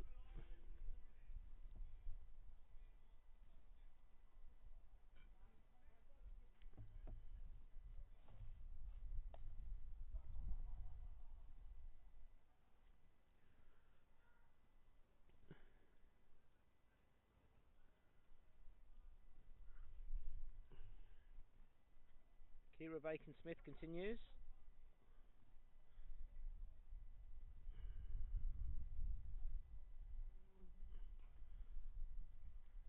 Henry Marshall defends. Henry Marshall will keep them out. Henry Marshall will not give them anything. He'll keep them out forever. And he just leaves that. Henry Marshall will not be giving his wicket away.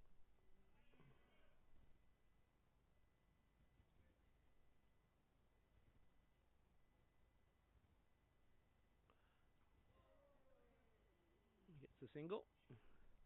Hines is on strike. I think Hines is probably the one that's most likely to be the last wicket. He will definitely be having a swing. So, bit of a disappointing end really. We thought this could be a really close contest. We thought 240 was par. The wicket's a bit slow, but there's no demons in it. Barnt Green have made a right mess of this. Kieran Baker-Smith bowls short of a length, and Hines gets the pull shot wrong.